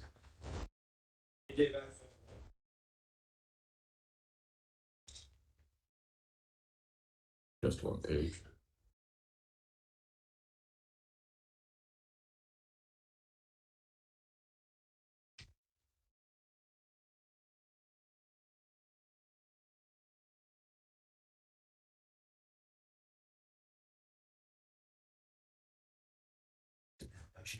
What? I said thank you. Oh, sure. It's just a summary of the. Even I'll be seated. Dr. Lewis, do you need any help getting down or any assistance? So far, so good. Okay, all right, all right. Court will be in recess then. All rise.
just reads it as a schizophrenic. I can't remember every word of it. Sure. Okay. Anything else? Anything No, so that I'm doing stupid? that was me grabbing the mic and trying to move it back before I move it back. Okay. That was All right. Court will call 20 CR 1358, People versus Letecia Stauch. Record should reflect the jury is not present in the courtroom. Is there anything we need to take up outside the presence of the jury at this point in time? Mr. It's back at my room. Can't get it. okay. Anything we need to take up from the defense? That's it. Prosecution? No. Okay, let's go ahead and bring the jury in.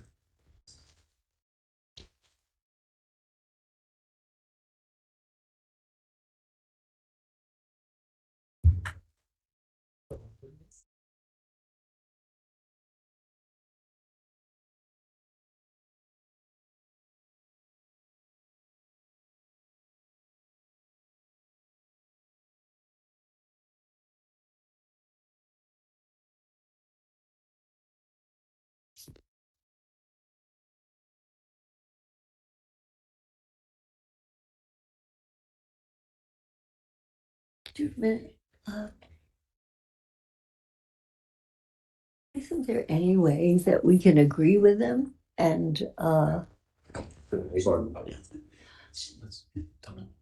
right now because we're up on like like that? No.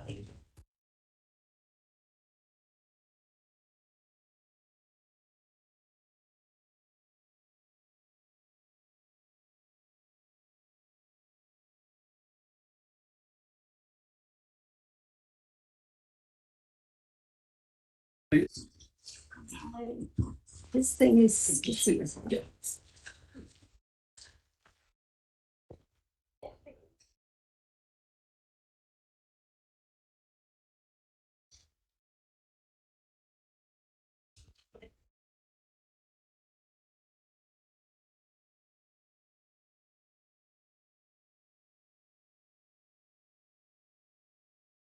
You may all be seated.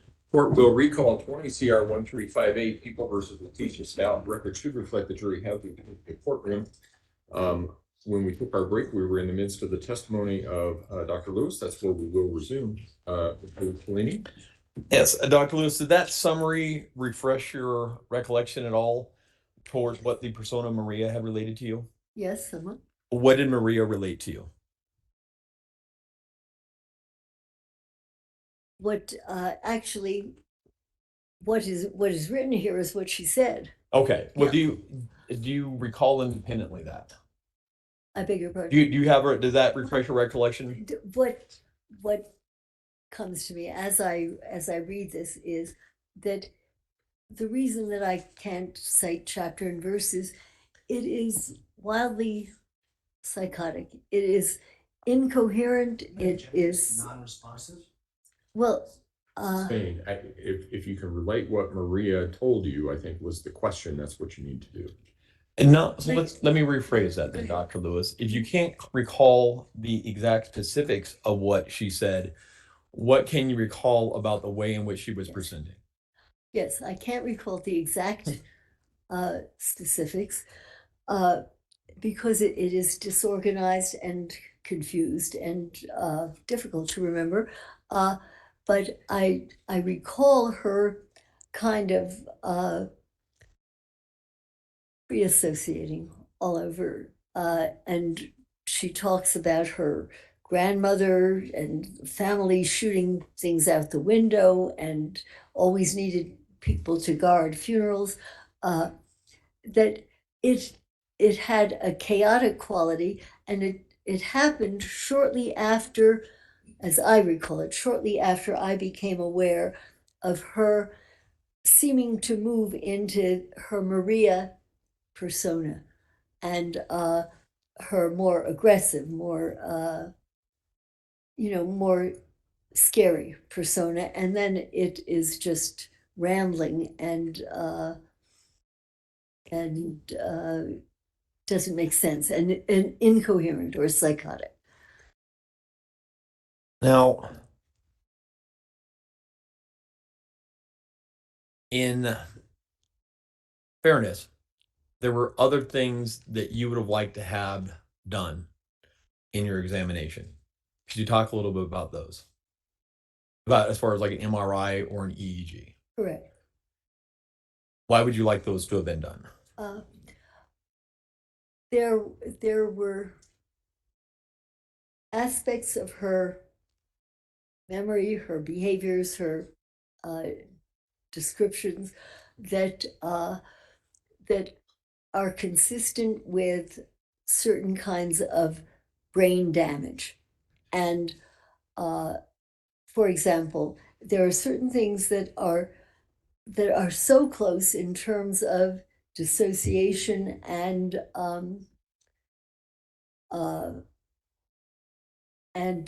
neurologic impairment and let's say what are called psychomotor seizures, where prior to a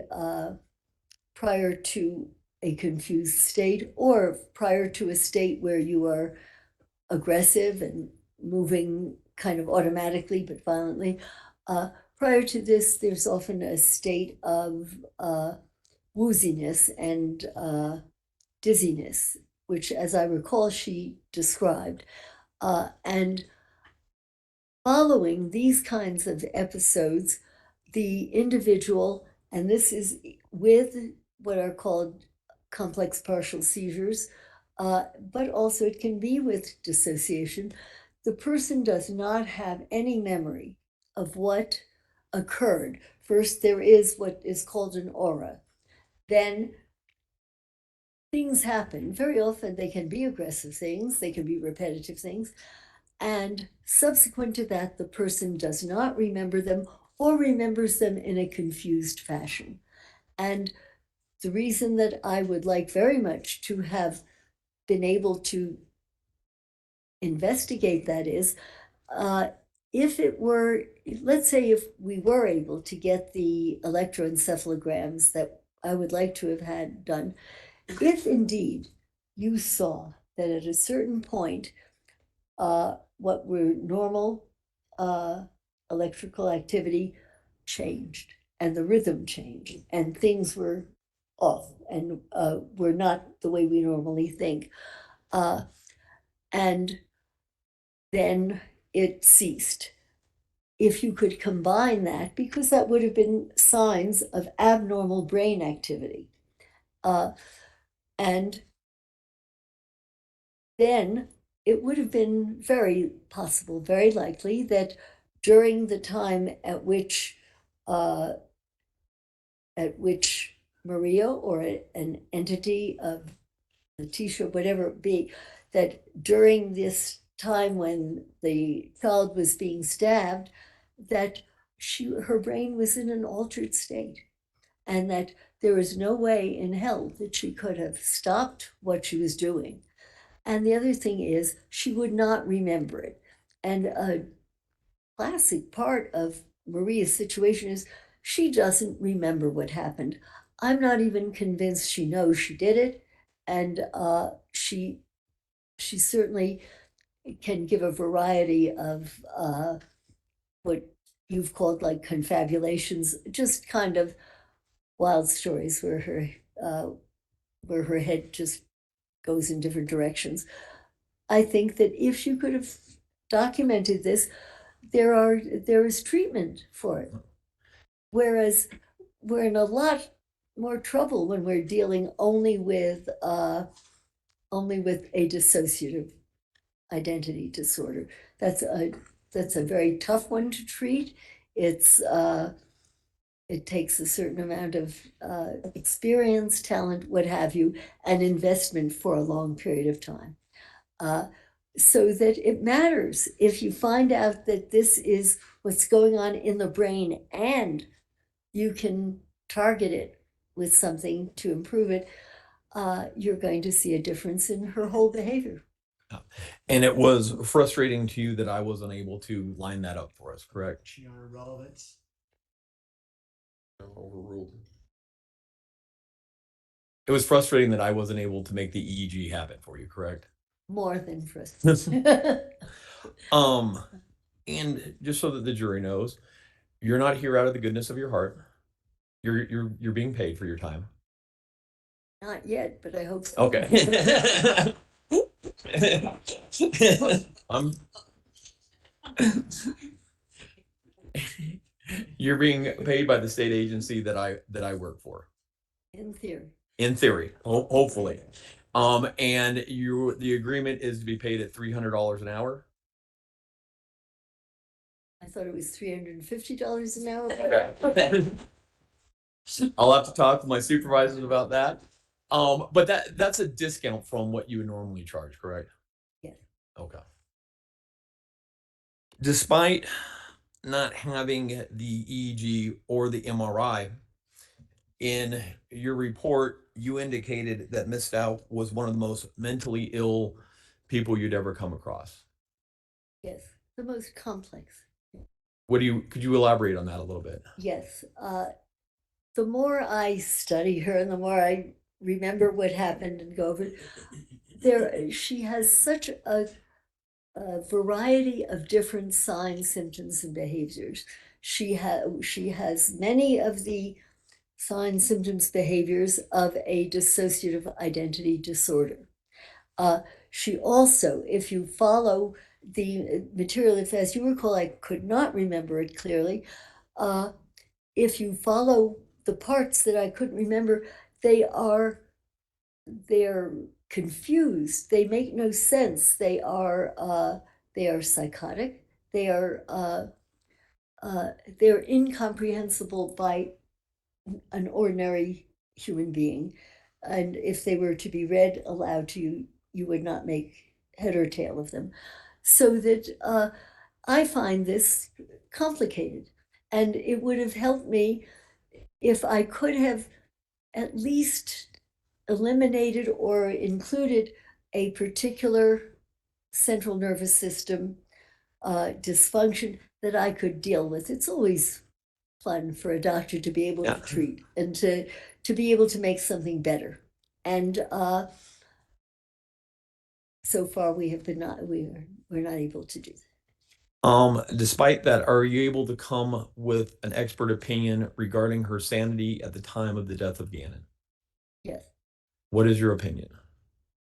Well, I think that she was that assuming that this area is about the time that Gannon was killed. Yes. She was psychotic at the time. She was not in touch with reality, and she did not. I don't think she knew the difference between right and wrong. I don't know whether she even knew what she was doing. All right. Thank you, Dr. Lewis. Cross-examination. Yes, sir. Mr. Young? What's the legal definition of insanity in the state of Colorado, doctor? Oh, I believe that you must. You must know the nature of what you have done and that it was wrong, and that also I think that you do add on a bit of the Durham decision, which has to do with if you cannot control your behaviors, such as to comply with the requisites of law. I believe that that is also part of an insanity defense here. Did you look at the statute regarding insanity for the state of Colorado prior to rendering an opinions in this case? I did, but I would have to look at it again to look at it. And I've also discussed it with others, which is why I added the Durham decision and the ability to conform your behavior, because to my mind, in many courts where I've testified, that is no longer accepted. But it was my understanding from the attorneys that that is also an aspect of insanity, the inability to conform your behavior to what is required by law. Is that the aspect that you used in rendering your opinions in this case? That is only one of the aspects. Well, tell us the elements. This is what you're here for. You're here to testify that this defendant was sane at the time she committed this crime. I'd like you to explain to the jury now what law you used in rendering that opinion. Would you permit me to read it, and I will tell you what aspects of it I You're the expert, Doctor. concentrated on. I, by and large, I used the McNaughton definition of whether the person knew the nature of what he or she was doing and that it was wrong. And so that was my, that was my orientation. And then I was pleased to learn from the attorneys that also the inability to conform one's behavior to the requirements of law was also part of the definition in Colorado. The accuracy of that, I don't know, but we have discussed it, and I've said that I was surprised. I was unaware that in the other states, that since the Reagan shooting, I had thought that most of that was not any longer recognized, but I was told by the attorneys that that was one of the other factors that played a role. As you sit here right now, do you know the legal definition of insanity in the state of Colorado? If you would show me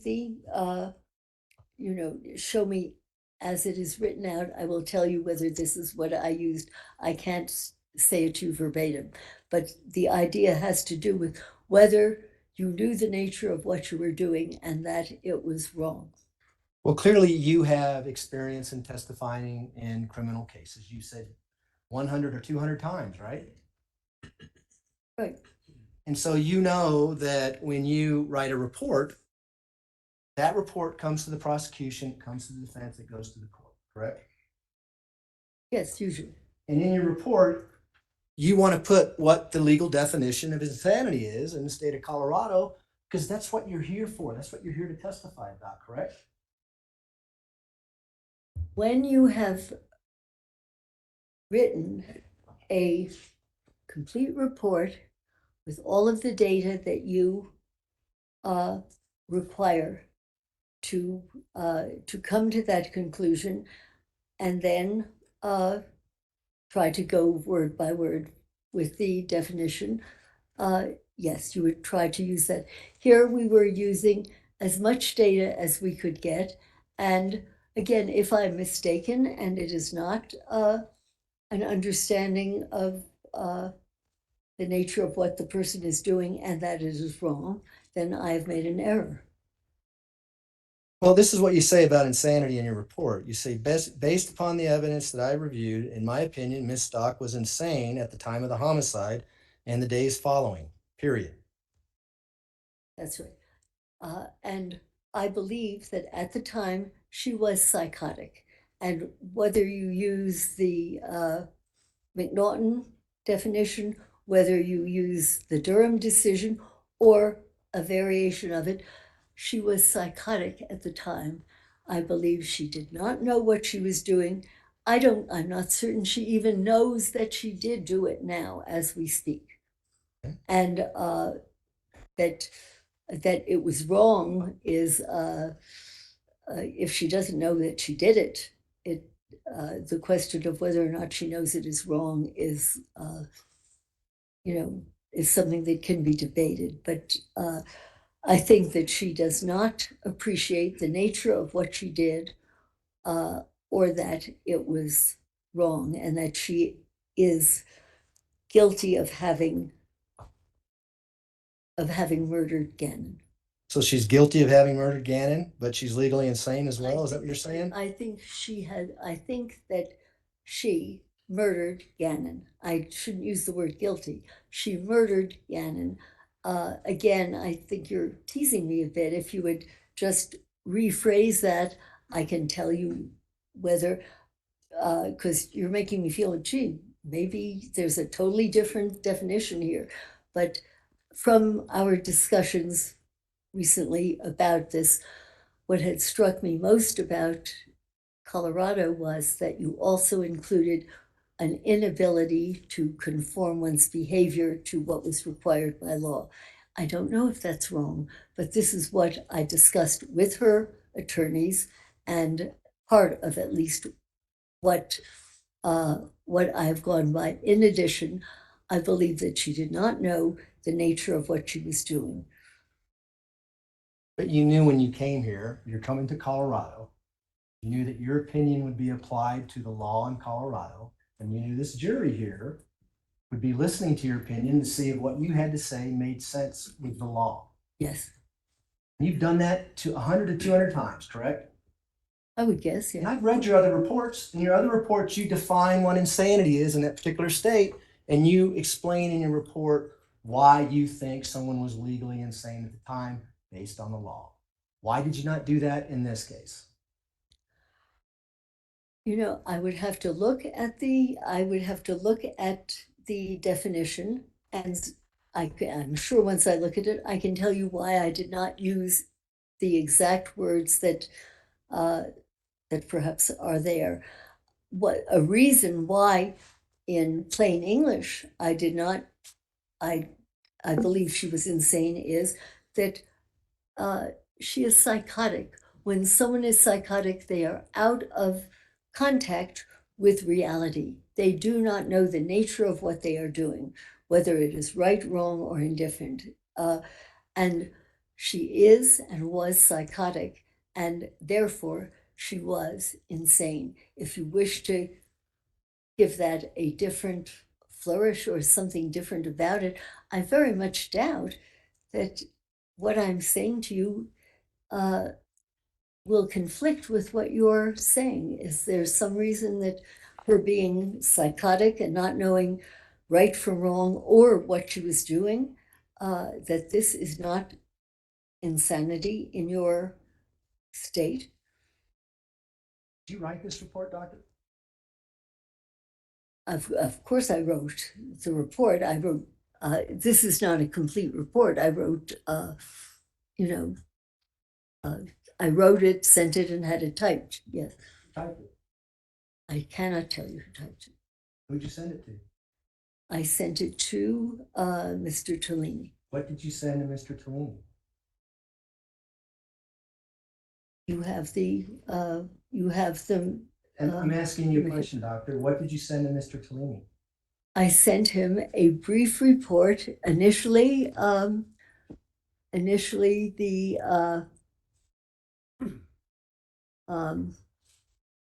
there was an early title that is a preliminary psychiatric impression, and then subsequently modified it to try to include anything that I had left out. If after he saw my initial report, if I had left anything out that I thought should be there. What you left out in your initial report was your opinion with regards to insanity, correct? In my initial communication with him, absolutely. I gave him what I had up until then. And you requested in your initial evaluation that you wanted an MRI done, an EEG done, as well as a neuropsych exam with several tests that you listed in your report, correct? Right? And you wanted those done before you rendered an opinion as to insanity in the state of Colorado, correct? I wanted it before I testified, yes. And none of those items got done. No. Yet you still issued a second report claiming that she's insane without any definition of why she's insane. Well, I gave you the definition that she is psychotic and gave you the data to show it, but I did not write it in the form in which I would if I had all of those data to include in it. And I did not have them, and you know, I could not include what, as it was my understanding that the court refused to finance the EEG and the MRI and the neuropsychological testing. Now, let's So talk I about gave that. you as much as I could from Let's what. talk about that. On October 13th, 2022, you were scheduled to come testify to this court about why you wanted an EEG and MRI done, correct? You recall that? No, but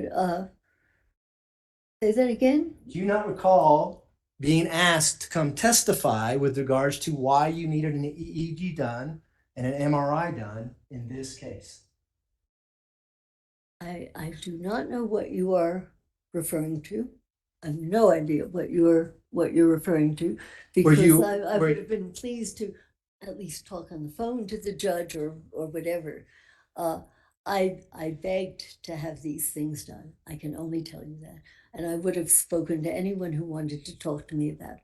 Well, you were contacted well before February 2022 on this case, correct? Absolutely. And you were contacted before Ms. Stauch pled not guilty by reason of insanity, correct? Right. And she pled not guilty by reason of insanity on February 11th of 2022, correct? I'm assuming your dates are correct, yeah. And you didn't do anything on this evaluation until November of 2022? I worked as hard as I could to get these. In fact, I called the neurologist for free, Dr. James Marikangas, to discuss the case because I could not get funding from this court to get these tests done. So I called and discussed it with him. I contacted Catherine Yeager, Dr. Yeager, the neuropsychologist with whom I've worked for 30 years, and worked with her and spoke with her and got as much data as I possibly could.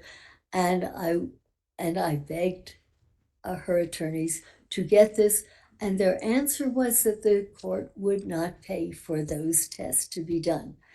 I had never heard, in fact, I said, I've never heard of this before, but it did not occur to me to pick up the phone and to call the judge. I didn't even know who the judge was, but I was told I could not get this and that I must get something in by then. So I didn't even call my initial contact a complete report on it. But I'm trying to see what I called it. I called it initial, I think, initial psychiatric impression, right? Right, yeah, because you wanted that information before you rendered an opinion as to insanity, correct? That is true. And, Your Honor, at this time, I'd like the court to take judicial notice that on October 13, 2022, the request to have an EEG done, an MRI done by defense was withdrawn, and we did not go to hearing on that. Mr. Tellini, defense position? Court will take judicial notice that on October 13 of 2022, the defense withdrew its request for an EEG in this case, As well as MRI. as well as an MRI. Were you ever told that? This is news to me right now. So And of course, if this would have been done, it would have been 3 years after the crime happened. it would have been later, yes. And so there'd be a gap between the time of the crime and the time the MRI and EEG were done. Yes. A lot of things could have happened in the jail within that time period that may have caused damage to Ms. Stauch's head.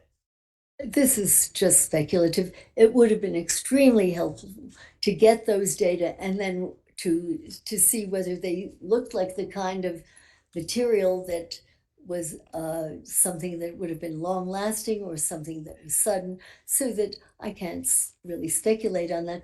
I did want it done then, and it mattered then. But it didn't get done, and yet you still rendered your opinion, didn't you?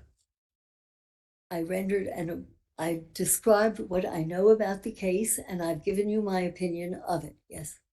Despite what you wrote in your book,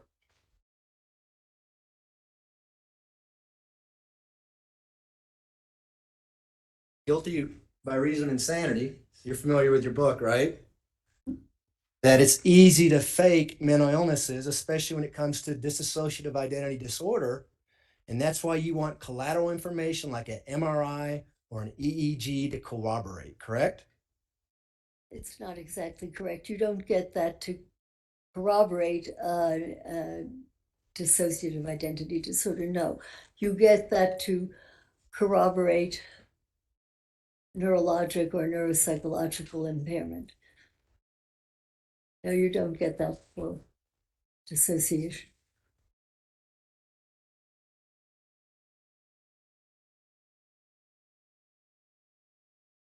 Page 108. You probably heard this a million times when you testified, I would imagine, right? I don't know, you'd have to. Okay. I don't. Let me read it to you. Psychiatry, as every prosecutor who has ever cross-examined me has never hesitated to point out, is a soft discipline compared with the harder medical discipline of, say, neurology. Do you remember saying that? Yeah, there it is. The difference between neurology and psychiatry is analogous in some ways to the difference between hard neurologic signs and soft neurologic signs. Sound familiar? Yes, go ahead. An MRI shows abnormal mass in the brain. The EEG shows localized spike and wave complexes. In other words, evidence of brain damage is clear. Remember saying that? Or I should have said of brain dysfunction. I said of brain damage. Yeah. You said evidence of brain damage is clear. Right, should say of brain dysfunction. Okay. What did you mean by that? Is that why you wanted the MRI and the EEG? Of course I wanted that, but not in order to, you would not get a special, as I said to the jury, you would not get a special MRI or EEG based on a dissociative disorder. If, however, you do get this abnormal MRI or EEG, you then start looking in another direction and you start thinking, not only may we have dissociation, but there is some kind of documented brain dysfunction. It's operating differently. And so you would like that because you would have, Mr. Tellini would have a lot easier case if he were able to document that a lot of her signs, symptoms, and behaviors are the result of abnormal electrical activity. And or, as in a recent case that I did early, I think And last doctor, I'm fall. going to stop you there. where Let me stop you there's there, a doctor, brain gap. because I want to stick to my questions here, okay? The EEG or MRI could have showed nothing as well, right? No Right. brain damage. That's right. And that would also help you in forming your opinion as well, wouldn't it? Well, it certainly would not have confirmed a documented neurologic dysfunction. And so all you had to go on is really Ms. Stauch's self-reporting to you in the forensic interview that you conducted. Well, that's simple. I can't go along with that. That's all we had. But we did not have the additional neuropsychological and neurological data that I would very much have liked and I would still like. And I had no idea that this was ever withdrawn. It was my idea, or it's my understanding, that the court had refused to grant the funding to have these things done, which in my experience is a first. Well, now you know what happened though. So why do you keep saying, you know what happened? I The don't. court just took judicial notice that the defense withdrew their request. I know what you're telling me, but it would be presumptuous for me to say I know now. You've put me in the middle of a debate that I can't enter into. $350 an hour. You now know you're being paid $300 an hour. 75 if I'm traveling or whatever. So in theory. How many hours have you billed on this case? I don't know yet. I have not even counted. I don't know. Why did Mr. Tellini contact you? Did he tell you? I assume because he thought that I was reputable and experienced in this field. I think he also became aware that I existed because of the documentary that was done on my work and my life. About dissociative identity disorder? No, about all of my work. When you advised him that you felt there was enough evidence for the defendant to plead not guilty by reason of insanity, what did you base that on? I based that on, probably in my own head, I based it on the McNaughton rule, which would be that she did not know the nature of what she had done, and or that it was wrong. And also subsequently, after discussing it with Mr. Tellini, based on the Durham decision that she did not have control over what she was doing, that she could not conform her behavior to that which the law required. How did you know that back in February of 2022 when you hadn't interviewed her until November of 2022? I'm sorry, I would have to look over what I had looked at and what I had what I had reviewed up to the time, and I'm sorry I can't give you the dates so that we can. Well, did you review anything prior to talking to Mr. Cellini for the first time about the defendant changing her plea to not guilty by reason of insanity? I'm not aware of his having changed a plea. No, I assumed, in fact, when he called me, that he thought that probably that there was an insanity defense here, and I did not think that he had one. He was pleading what, not guilty first, and then changed it to NGRA. I don't know. You don't remember? No, it isn't that I don't remember. It's that I assumed when he called me that he suspected that there was that she was suffering from a severe mental disorder that conformed to the criteria for insanity. And when that happens, you had done hundreds of forensic evaluations with a lot of people who are on death row, some serious big time murderers. Is that fair? There's a difference between a death penalty case and a homicide case, correct? Yes. Death penalty people are the worst of the worst. Oh, it depends on what your state is like. No, it doesn't depend on the worst of the worst. It depends on what the law is in your state and the humanity of your state. It doesn't depend on the worst of the worst. So people who kill and commit serious crimes are usually charged with death penalty cases. Is that fair? Say that the people say that once more. You tell me. What's I the don't know. difference between a normal homicide case and a death penalty case? Where the state in which you commit your offense. Well, tell us about the people you evaluated on death row. What kind of crimes did they commit? Murder. What kind of murders? It varied from the probably the most common thing. It would have been like a grocery store murder where somebody got kind of upset, hung up, and shot a clerk. They were a death sentence did not correspond to the grisliness of a murder. Well, in your opinion, a death sentence never responds to the grisliness of any murder, correct? No, I do. No. Are you for the death penalty? Objection, relevance, overruled. I beg your pardon? Are you pro death penalty? I really try not to take a position on it. I just kind of call the shots as I see them in terms of the of the offense and what the person did. But I do not take a political stance. I don't think I ever have. And as a matter of fact, you've always been contacted by defense attorneys to do these evaluations, correct? Not always, but usually.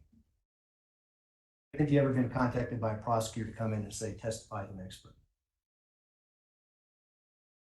Yeah, when I worked at the court clinic, and I testified for the court.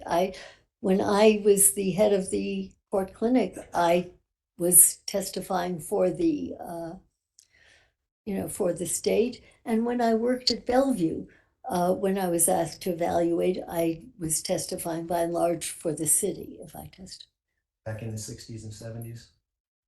I, 1960, 1970s? Oh no, 2003, I finally, after 20 years of commuting, I I stopped commuting there. But no, it was up until 2003.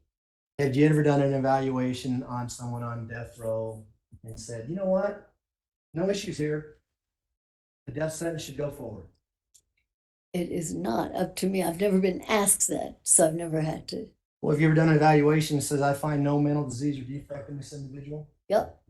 Tell me about that. Who was that? I don't remember the name, though I believe that I spoke to Mr. Tellini about it. And by God, it turned out that the guy hadn't done it. But This You is know- someone who didn't even do the crime. right, but his attorney did not believe it. And it turned out, I learned ages later that it was dropped and that he had not committed the crime. You did an evaluation and said there's no mental illness involved in this person. I did. And I should tell you that, may I expand on that a little bit? Sure. It'd be nice to know the name so we can confirm. I don't know the name. I think it was Chicago. I was going to tell you about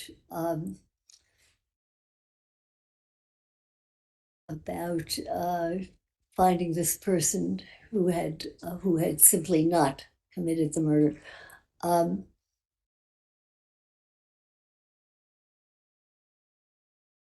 I'm sorry, I don't think I have anything to add to that, except Okay, that let's- did happen. We'll move on if you're okay with that. You all right? Right. Okay. You talk about the first time you experienced dissociative identity disorder in your book, Guilty by Reason of Insanity. Do you remember that? Oh, yeah. And you describe it being a really a life-changing experience for you, correct? Well, it was an eye-opener. In fact, you even wrote that looking back on other evaluations, you probably missed it. You probably missed diagnosing several inmates with dissociative identity disorder based on what you did on this particular individual. Right, and I think I explained to the jury, I have no question I have made my mistakes. Do you remember that individual's name? Marie Moore? I'm sorry? Marie Moore? Marie Moore. And you talk about Marie Moore in your book. You remember that? Very well. Do you want to describe what you write in your book about how you discovered that she had another persona? Is that I can, why don't I ask you if this is consistent? So you're interviewing her and she's committed a horrible crime and you're trying to get to whatever mental illnesses she might have. You suspect that she might have dissociative identity disorder based on what her attorney tells you. Is that correct? I don't suspect it. I am told it. I don't suspect it. And I made several phone calls to people who knew a lot more than I. I believe one was Cluft, who is, I think, the country's, or one of the national, experts in this.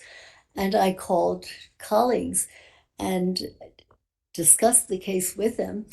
And I thought, I just don't, I haven't seen this and I don't know if it exists, but okay, because the attorney asked me whether I would do this. And I did. If you want me to explain what happened, Let me, how I between two of discovered, us, yeah.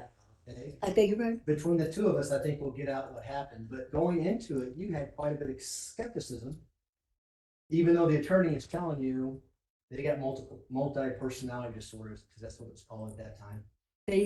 What they said was that some people thought that she may have this, and they said that people that she had spoken to, kids who were around where she lived, said that at times she sounded like a man and that she asked to be called Billy.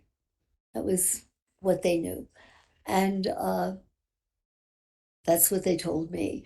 And so they said, Dr. Lewis, while you're seeing her, check up on multiple personality disorder. And I thought, right,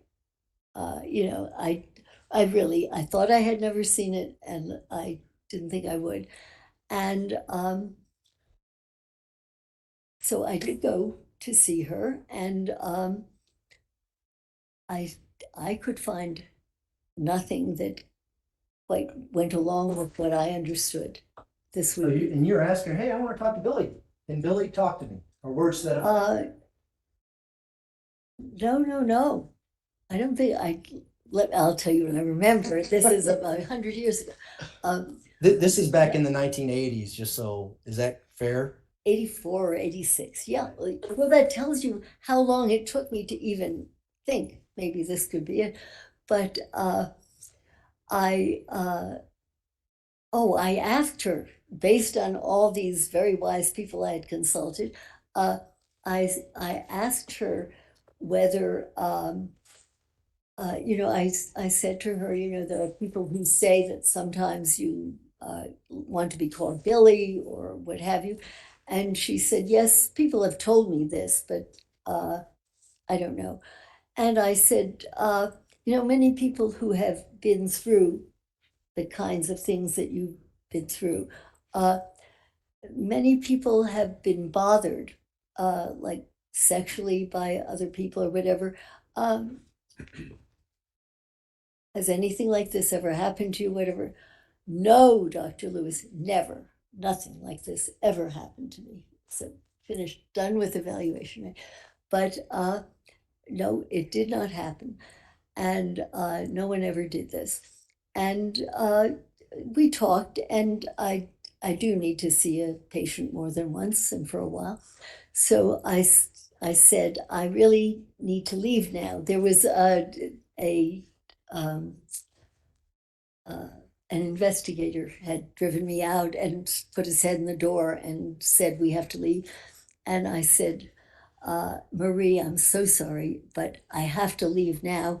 And, but I will come back and I will talk to you again. And she said, don't leave. She said, there's something I have to tell you, very much as I'm telling you.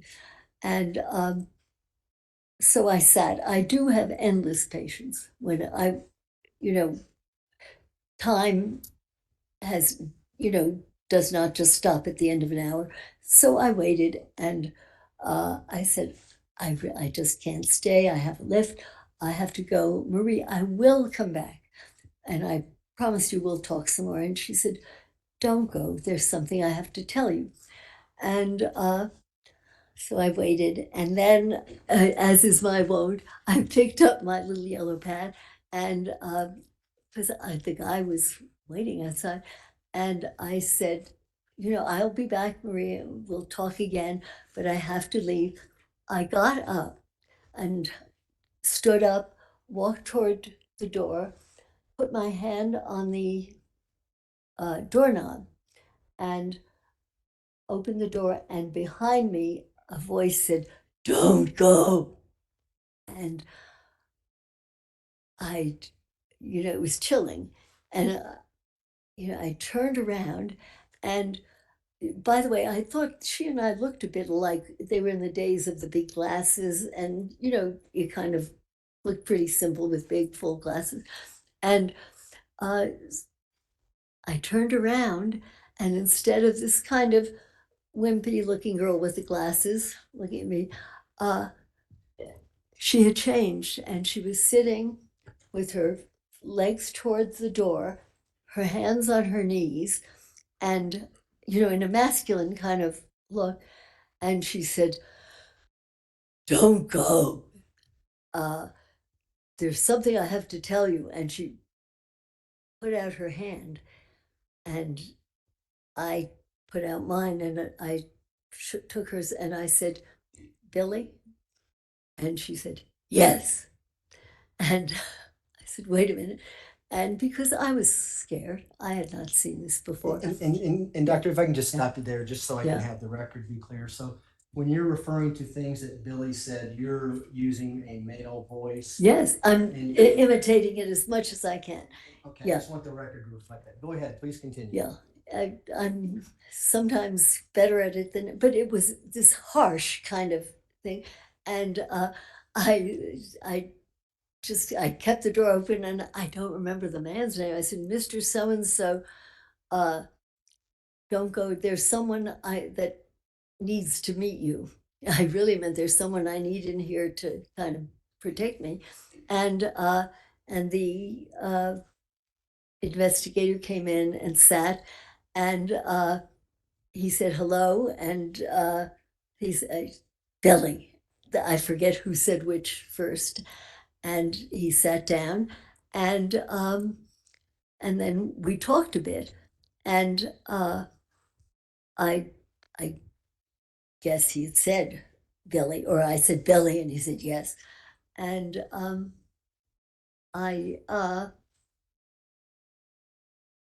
I then asked some of the same questions that I had asked before.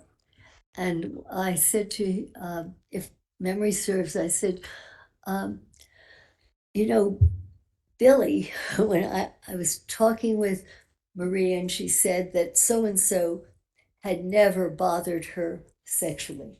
I said, did anything ever happen to Marie or whatever? And the only way I can talk about it is saying Billy. And Billy said, I said, did the father ever do anything? And she said, or he, sure he did.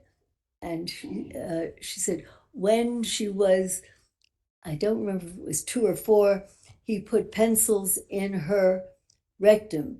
When she was, I believe he said 12. When she was 12, he had sex with her. And it had been denied. Marie had absolutely denied this. I could have left there, decided that the attorneys were crazy and I was not, and left, but this happened. And so after talking a bit with her, I said, we do have to go now. And but I will come back and I will see you again. And I did come back and I did see her again. And you eventually diagnosed her with dissociative identity disorder or multi-personality disorder, as it was called back then. Well, multiple personality disorder was what the term was then, but it was pretty convincing. And so how many diagnoses? There was one other thing that went on there. I want to move on from that. I think the jury gets a picture of what that evaluation was, but needless to say, that was the first diagnosis that you made, multi-personality disorder, which is now dissociative identity disorder. Correct. How many diagnoses have you made since then? Oh, I don't know, because we subsequently ran a clinic at Bellevue, and I remember it must have lasted for about 5 years, and my recollection was when, because it made no money, somehow the fields I go into are not the most lucrative. Oh no, $300 an hour sounds pretty good to me. It depends how long, whatever. And anyway, what I can tell you is that Bellevue closed the clinic because it was not supporting itself. And that's a very big deal now. And by that time, I was surprised they would do this because we had 100 cases at that point. That month at Bellevue, in that particular clinic, there were 100 cases. Now, this may be piddling for an ordinary clinic, but for a particular specialty kind of clinic on an offbeat disorder, I thought that it would at least support itself, and it didn't. And so I can say that we had, at the time, there were 100 visits. I should say there were 100 visits to Bellevue to that clinic. So that gives you some idea of the number of cases that came through. And the clinic lasted for only about 4 or 5 years. And of course, at first there were very few. And then as we became better known around Connecticut, New York, New Jersey, more patients were referred. But we didn't always make that diagnosis. Obviously, you could see patients and they didn't have it. But you made that diagnosis more often since the Marie case. Of course. Would you say 100 times? I really don't know. It would be a guess, but certainly I know how to interview better now. I know how to interpret things better now than I did then. And Have, if you have all asked how those many I missed, I probably missed more than I ever made. have all those diagnoses been in criminal cases where someone's facing criminal charges? No. In fact, our first case when the clinic opened it at Bellevue was a 4-year-old child from our kindergarten or preschool there, a child who was referred to the clinic and who indeed. In criminal cases, do you have any skepticism going in that the person may be faking dissociative identity disorder? Always. Tell us about that. Just that you always have to be skeptical about it. Well, just even about your own skills, not just whether somebody's faking or not. You have to you have to be appropriately modest about your skills and your ability to recognize it. Sure. And in your book, you write alternate personalities leave evidence of their existence all over the place. Jonathan, who is the neuropsychologist, is that right? No, he died. He was a professor of neurology at Yale Okay. and then at St. Elizabeth. You say Jonathan and I have been able to trace clues of multiple personality disorder all the way back to early childhood. Yeah. Teacher reports, social service records, medical charts, letters to friends and relatives, journals, diaries, drawings, all pieces of the puzzle that when fitted together reveal the picture of a divided, often fragmented mind. It often did. Correct. What I'm saying there is that you get data. In fact, I noticed that in some of your reports, I think there were references to certain kinds of skid, interviews and things of that sort. But just what reports what you I was trying to say is that when we make a diagnosis, I pretty much insist that there has to have been evidence that this existed long before I ever set eyes on the person or the person set eyes on me. And very often you will find writings or drawings or all sorts of evidence that somebody has produced, or even signing into hospitals, all sorts of things. And I insist that whatever it is, have, or try at least to have evidenced itself long before they saw me, because you're very open to being accused of suggesting and of giving someone an idea that, oh, they must have this because you can suggest it. And this is why, at least in our clinic, we would search for evidence that antedated any contact with us or with our clinic, and still do. And that's why you would never want to suggest to a defendant that you're doing a forensic evaluation on that they may have some kind of mental disease or disorder, right? How what you mean by not suggesting? No, by not, no, by just looking back, because you can usually look back and find evidence of, let's say, different names and different signatures. You can very often, you can find different artistic styles and different signatures at the bottom of them. So that you look back so that nothing you did influenced what you used to make your diagnosis. And it's how we try to at least be certain that we have not created anything that wasn't there. It seems to me then family members might be very relevant to interview with regards to not their loved one. If they would. Dissociative identity disorder, correct? Well, there's one fallacy there, which is very often the abuser has been a family member. And with Marie Moore, the father would not allow the mother to come in or be seen alone. They came in together, would say next to nothing. Well, And I'm gonna talk about this case, okay? well, but family members are not necessarily the best in the world. Far better is looking back at what the person himself or herself has created prior to your The person who created that may have a reason not to tell you the truth, right? wrong.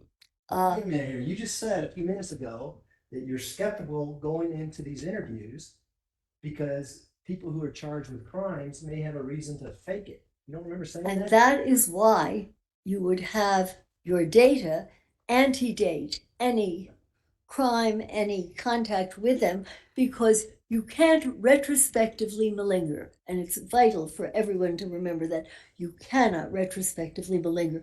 Oh, gee, I'm going to sign this painting differently because 10 years from now, I'm going to commit murder. Come on. Well, That is why you cannot, that's why you don't just take something that was produced after you met with the person, while you look back and you beat the bushes for any data. Letters, old letters to people, letters to and from, old social work records, old medical records where you signed in for some procedure. what about a daughter named Harley Hunt had been with the defendant her whole life, every day of her life?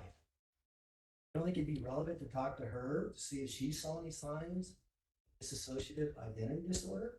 Oh, sure, it would be very helpful. So And what did Harley have to tell you when you talk to her? I asked the attorneys with whom I could speak, and I was not put in touch with any of these people.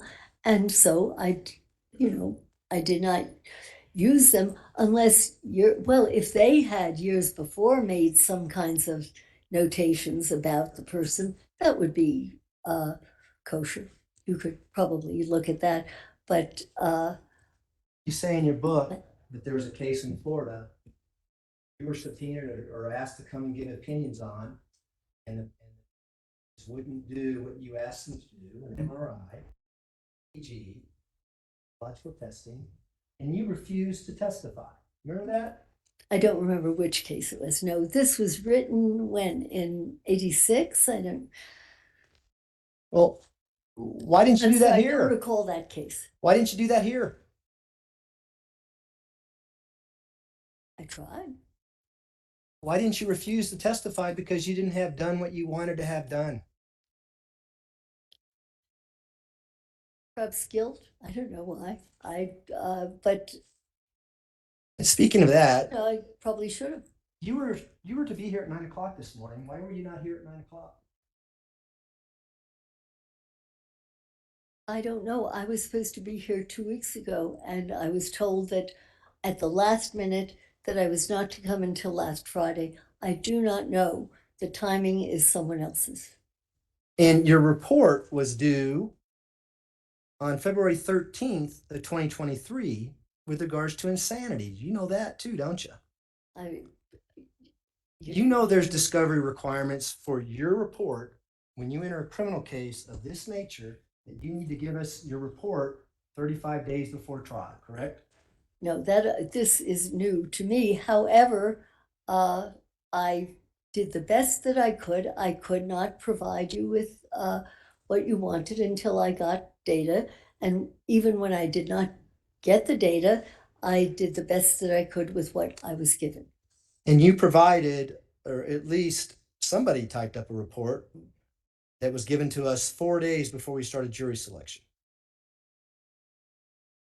Do you have a disregard with the rules here? What's going on here? I don't think I have a disregard for the rules. Do you have an unconscious bias with regards to dissociative identity disorder? An unconscious bias of what? What are you talking? Based on your evaluation, Marie, and all the other diagnoses you make, you go into evaluations thinking, I'm going to look for dissociative identity disorder. No more than I'm going to look to see whether there is bipolar disorder, whether there is brain damage, whether there is a seizure disorder. No, no more. What does crazy, not insane mean? Crazy, not insane means that there are individuals who have very severe mental illness. Call it crazy, but they are not considered insane because they may not meet the criteria of that particular state or whatever it is, so that they may be crazy as a bedbug, but it does not fit an insanity defense, and the insanity varies, as you know, from state to state, so that you can be quite crazy in one place, but not insane. So you can commit a murder where there may not be any motive or any reason why that person committed the murder, but yet you could still be legally sane. Is that what you're saying? I don't think that's what I said, no. And you commit a murder that may not have a motive to it and still be legally sane. For instance, a mother shakes a baby, pulls that baby. No reason other than the baby crying. Person still be legally sane. Can the person be sane? Yes. Depending on where this occurs, yeah. Is that what you mean by crazy, not insane? That is only one. That's only one small. There's millions. What? There's probably hundreds of crimes that fit that category. I think they're probably more crazy than insane disorders. How's that? Okay. Uh, Legal insanity is a pretty high calling. depends where. Well, I talked to you about Colorado, but I'm not sure we can. Now I'm going to have to go look up the exact rule. I take it McNaughton does not fly in Colorado? Well, let me ask you a question about these reports that you alluded to in one of your answers. You said, based on what your expert reports said. You remember saying that in one of your answers? No, I don't, but go ahead. Well, what reports are you referring to? I don't know what report you're referring to. Well, there's only one report with regards to insanity in this case, other than yours, correct? As far as I know, that's. And that's the report by Dr. Gray and Dr. Torres. Correct? Did you say one of my reports? Aren't they people that are from your side of the? Well, that's what I'm asking you. Why do you think they're on our side? Because they work for the state. Okay. Well, you work for the state. You're getting paid by the state. I don't know whom I'm getting paid by, but I assume that they're working on your side because you have asked them. Had you asked me to evaluate Leticia, I probably would have said yes. I'd be glad to evaluate Leticia. Would it surprise you that the court is the one that actually asked the state hospital to do a neutral evaluation? No, it would not. However, when you ask the state to do this, the state is the one that is, the people there are being paid by the state. And it is usually with that slant, just as when a public defender gets a case, it is usually slanted in that direction. Are you basing that just because they found her legally sane at the time? That somehow we brought them into this case? No, I'm not basing it on anything. I don't know them. I don't know. You're quite familiar and you've testified in other murder cases where the prosecution actually goes out and hires an expert. That person comes in and testifies on behalf of the prosecution, correct? At Park Dietz and Associates. That's the only thing the only person I can think of. So that didn't happen in this case, did it? I don't get it. I mean, park deets is park deets. What? So you have no idea how Dr. Gray and Dr. Torres became involved in this evaluation? I'm assuming that they were requested by you or by the court to do this evaluation. You said that you read 100 pages of police reports? I didn't recall giving a number. I said hundreds of pages of different reports, How long did it take you to get through all that information? hours. Thousands and thousands of pages, right? I don't know, hundreds certainly. Reports from the FBI, correct? I would have to go over it. I know I carried a suitcase here that weighed probably over 100 pounds, but I don't know how many pages. Reports from the El Paso County Sheriff's Office, correct? You review those? I dozens and dozens of reports, yes. What about reports from Myrtle Beach, South Carolina? Did you review those? I would have to look over this again. Because again, I looked at these a while back, but I did bring them with me. So if you wanted me to look over what I have with me, I can tell you. Well, tell me what you recall reviewing. I would have to look at them. I don't recall the name of each place and each organization. Mr. Tellini asked you questions about him being in an interview room while you're conducting the evaluation. You remember him asking you that? Yes. Do you remember giving three answers? One, want them to see what I see. That was your first answer, correct? Right. And you knew this was being videotaped, correct? Right. Why couldn't they just watch the video? In my experience, it is helpful for me to have the person who is responsible for the case to see what I see. Another reason would be I've said to them, try not to interrupt me if you can avoid it, but if there is something toward the end or something that you feel I need to know that I've just failed to ask about, please feel free to ask it or ask me, can you ask it? So that there are a number of reasons why I like the person to see what I see and also to enable me to see what he or she sees that I may have missed. Well, isn't it kind of awkward because the attorney there is the one deciding to pay you based on your work? Doesn't it make it awkward for you and the defendant to be in the same room with the attorney as you're doing a forensic evaluation? No. And you certainly would not want the attorney to interject and become part of that evaluation, would you? There are occasions when it's very important, when something vital is left out.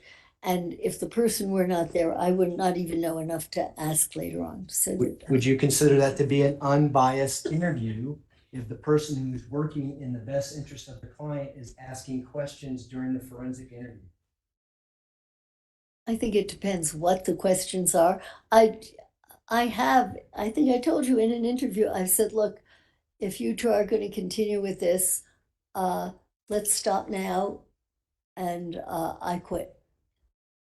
Talk about it with each other and I'll come back, so that I try very hard not to play along.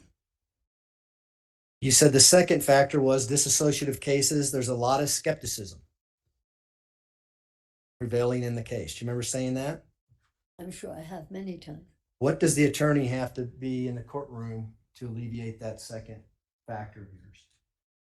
It's very important for him to see what I see. For example, in this particular case, Leticia's accent changed and became incomprehensible. And it's important for me to have another person see what I see and then say, did you see what I see? Or something of that sort, so that it is helpful. You don't think that has an impact on the defendant? Having you tell the attorney, look at that, did you see that? Do I do that? Have you ever seen me do that? No, because I did not ever do that. Judge, I've asked the witness to allow me to finish Yep. my question. Need to wait till he finishes his question, and then you'll get a chance to respond. You don't think that would have an impact on the defendant and her ability to act a certain way based on what you're saying, her attorney in the room at the time that she's saying things? Could you repeat what you said first about what I said and what he said and whether it would? Well, we're going to see the video here in a minute. We're going to watch the video. Yeah. My question is, do you think it would have an impact on the defendant's ability to act a certain way based on what you're telling her attorney in the same room?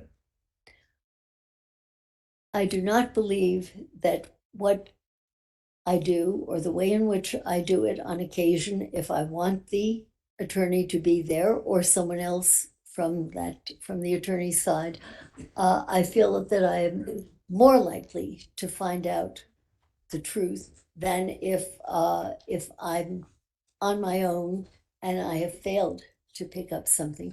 I will often say, wait until the end. If you can wait, wait until the end. And then please raise any questions you have that I may have misunderstood or may have been wrong.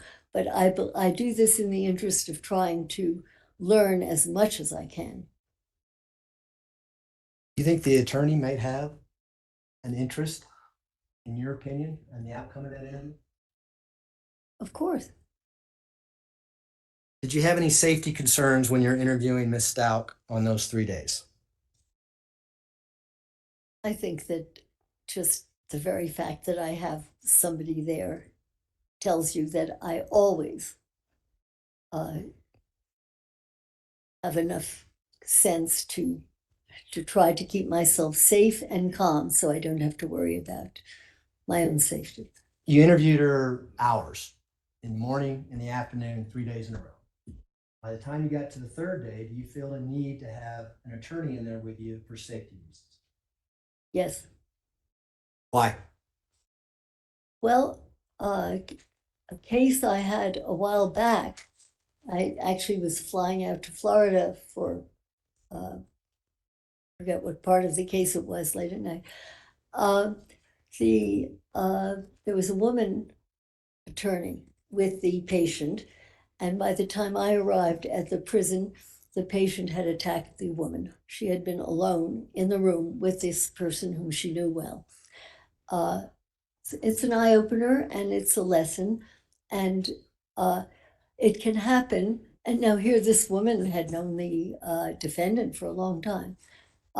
No, I don't think that I'm that good that after a few hours with somebody, I am perfectly safe. The other thing is with dissociation, a person can switch on a dime. And if you look at the tapes, you'll see that a person, just as they can switch an accent, and it just happens, and you barely notice, and then you see it, a person can switch on a dime in terms of how they perceive you.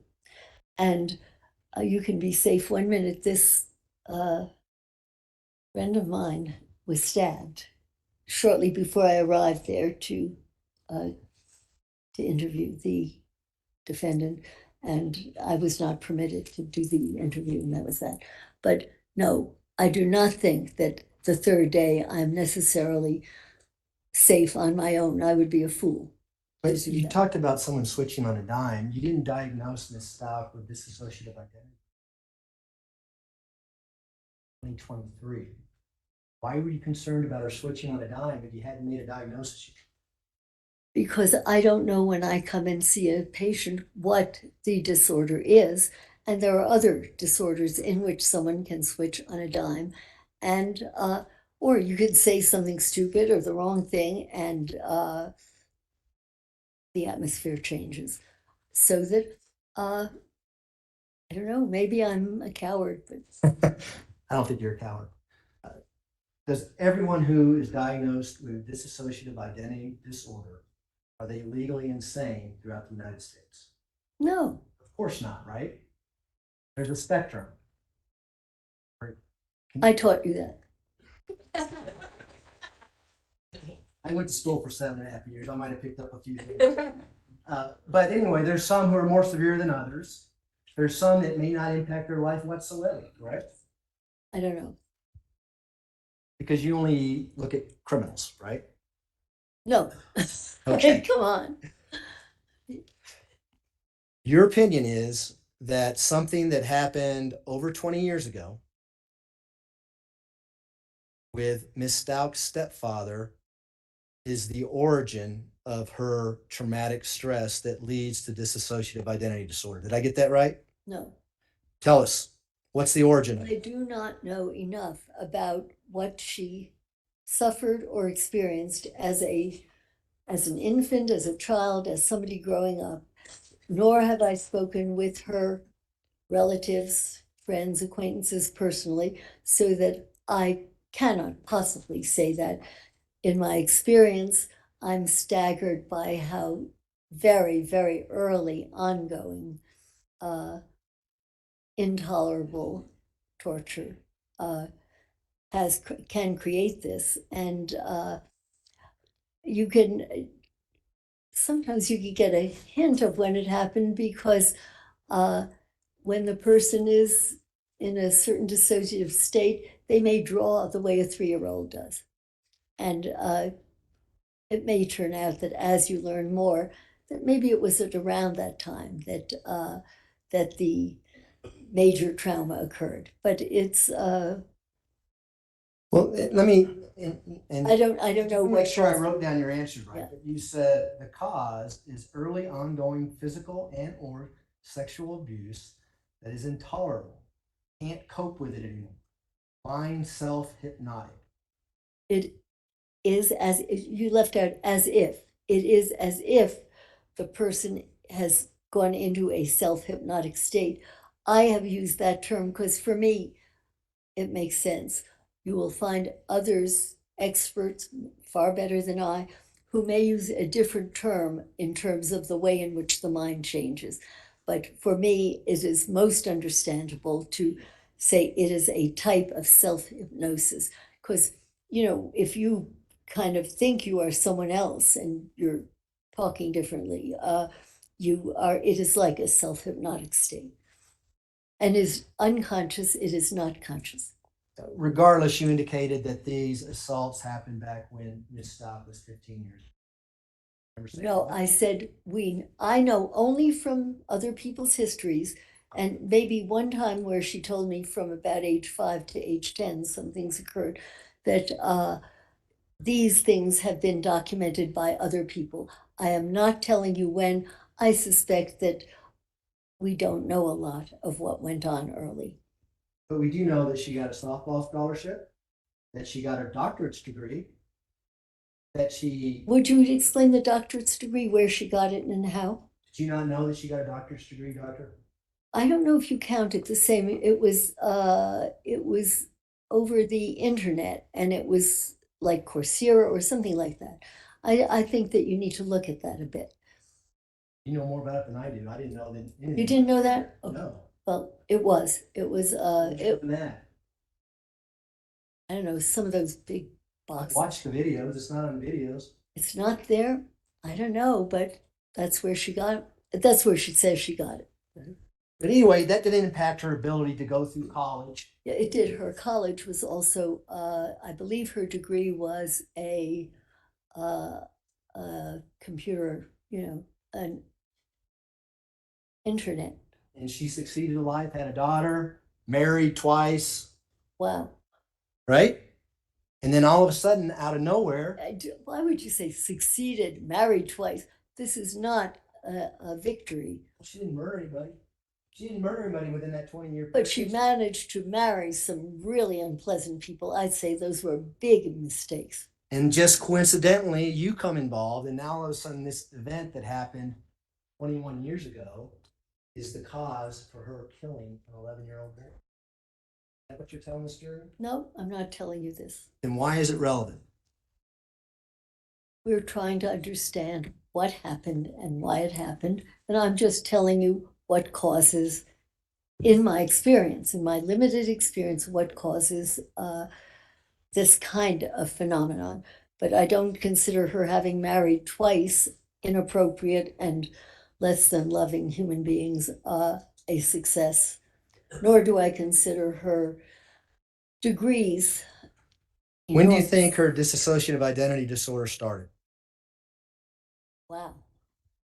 I don't know with her. If you were to ask me earliest, the first patient in our clinic was 4 years old. You didn't think that was important for your opinion to give this jury when her diagnosis started? Only if I knew it. Well, you know, you reviewed the jail records in this case, right? But they're incomplete, and we don't have enough data to say when this started, but you can be pretty sure that it tends to be early and ongoing and intolerable. Well, it started when she said it started after June 5th when her competency was raised in court. You remember reading that? It doesn't matter what she says when she says something started. In fact, Dr. Torres specifically asked her during the competency evaluation, you answered a question a certain way about multiple personalities. Would you tell us about that? And Ms. Stauch didn't have anything to say about it. Remember that? I don't know. Would that be significant in your opinion? I would have to know the whole context of it. In fact, it wasn't until the second competency evaluation with Dr. Grimmett that dissociative identity disorder became an issue in this case. Right? I believe you. I don't know that for sure, but it certainly could be. You reviewed the reports, did you not? I did, but I reviewed hundreds of pages and I can't quote date. Yeah, I don't know the court, how much longer you want to go. It's about 10 till. About 5 more minutes. Okay. But it's up to you. I understand the subject, so. I've got, we're going to get into videos tomorrow, so I've got quite a bit more. It'd be let's go good. for about 5 more minutes. Okay, sure. Yeah.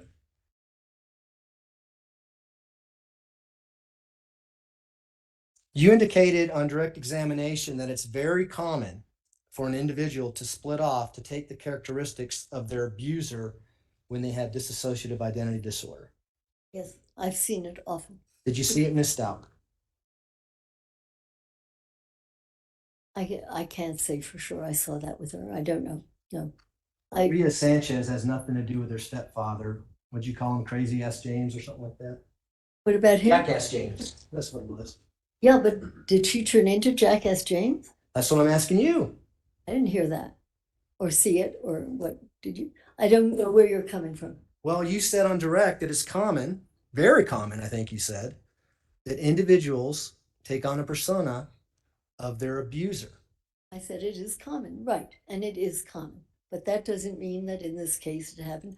I'm just informing the jury it is common, and I'm saying this to you so that you don't say, oh, we're going to get rid of so-and-so sometime because he's terrible, because he's listening when you're there. And it's not a good idea to do that. That's all. Did you have any indication whatsoever that Jackass James was one of her personas? I don't think that I know to say that. You didn't ask her for Jackass James to come out and talk to you, did you? No, I tend not to ask for alternative people to come and talk to me. Well, you asked Maria Sanchez to talk to you. Only because she told me Maria existed. I had not heard of Maria. And you know, so I would say, is it possible to talk to her, particularly because she did give us a clue that Maria Sanchez is a very violent character, and there are guns and there are all sorts of things. So that, of course, I would want to say, is it possible to talk to this person? I'm not saying I want you to talk to me, but is it possible for me to talk to so-and-so? And the DSM-5 talks about a triggering event that causes someone who suffers with dissociative identity disorder to trigger that event. Say that again? The DSM-5 talks about a triggering event, something traumatic that triggers that individual to change personalities when they're diagnosed with dissociative identity disorder. There can be any number of triggers. What trigger did you use to have her change to Maria Sanchez? I do not consciously use a trigger. It could be I have brown hair that's a trigger. It could be no trigger that I have done. It could be looking at the light there and there's a green light there. And a trigger is not, it isn't you press a button and that does it, but there are different things that have an association to a person and that may then elicit a memory and a flashback, and it could create a switch. But I don't invite a trigger. But what you did here is, hey, can I talk to Maria Sanchez? And all of a sudden, fake accent comes out and she starts talking. I don't even know if Maria Sanchez sounds, to me, she sounds Hispanic, and whatever talked to me sounded Russian without Russian words, but sounded Russian. I don't think Maria Sanchez and the Russian words were the same. But what you said on direct is Yeah. that she spoke Russian. You didn't say No, it sounded Russian. I didn't. I said it sounded Russian. I would ask the jury to confirm this. Why couldn't I said it were not words. I just get one question in? Why is it that Dr. Torres can ask her, can I speak to Maria Sanchez? Can't change. She says, I'm not able to change that persona. But when you ask, she's able to change. Magic. Okay, those are my questions for today. We'll start tomorrow morning. All right, ladies and gentlemen, we will take our evening break. If I can have everyone back where they need to be so that we can start at 9 o'clock in the morning, we should be able to start right on time. Again, do not discuss the case among yourselves. Do not discuss the case with anyone else. Do not do your own independent research about any aspect of this case. I know that some of you may go home. You may want to watch HBO, and that's fine. Just don't watch any documentaries. Don't watch anything about this case, any witnesses having to do with this case. So with that, we'll see everybody at 9 o'clock in the morning. All rise for the jury, please.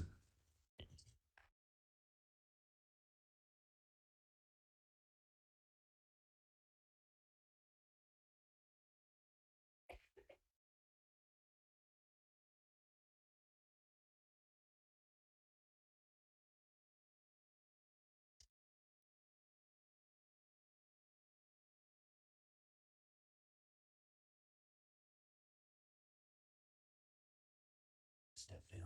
What do you make of that? He lied. Thank you. You may all be seated. Record should reflect the jury has left the courtroom. So Why don't we?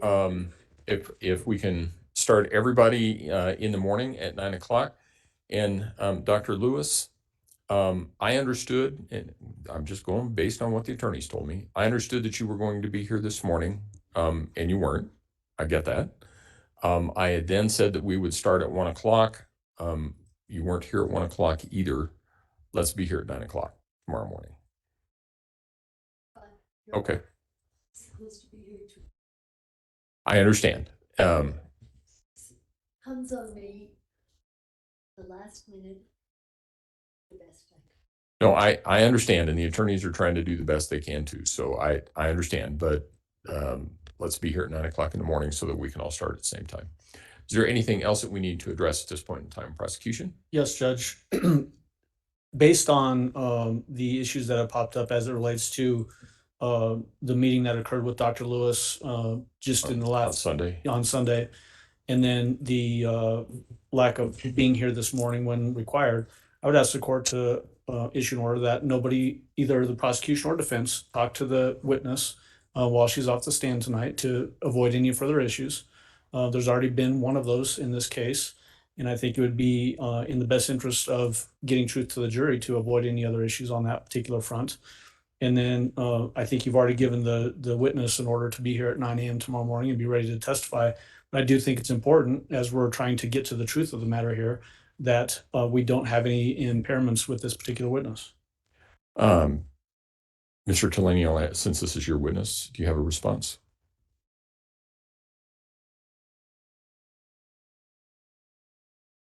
Okay. That request is granted. Dr. Lewis, aside from logistical issues about getting back and forth from wherever it is that you're staying to the courthouse, don't discuss this case with anyone else. Don't discuss it with especially don't discuss it with the attorneys. This is a cross-examination. There should not be, your opinions would not be able to be I wouldn't allow them in at this point if you were to have a conversation with the attorneys overnight, and then something were to change tomorrow in any event. So I think probably the cleanest way to avoid all of that is just don't have any discussion with the attorneys about your testimony either today or tomorrow or the case. And we'll leave it at that. Your Honor, given that I'm unable to tell you why times change, why they this week and not 2 weeks ago, various times they have occurred. So without speaking with them, I can't tell you more than that. So here is, Okay. I will need some We can help talk getting- about logistics. Yeah, it. we We can right. Talk about the case. Right. Just not about the substance of the case. And then we'll see everybody tomorrow morning at 9 o'clock. One caveat, I don't know. Okay. I think there's that I need to close. I don't know if I'd have the opportunity Good. to disclose to Dr. Lewis. You lost me. Evidence emails. Okay.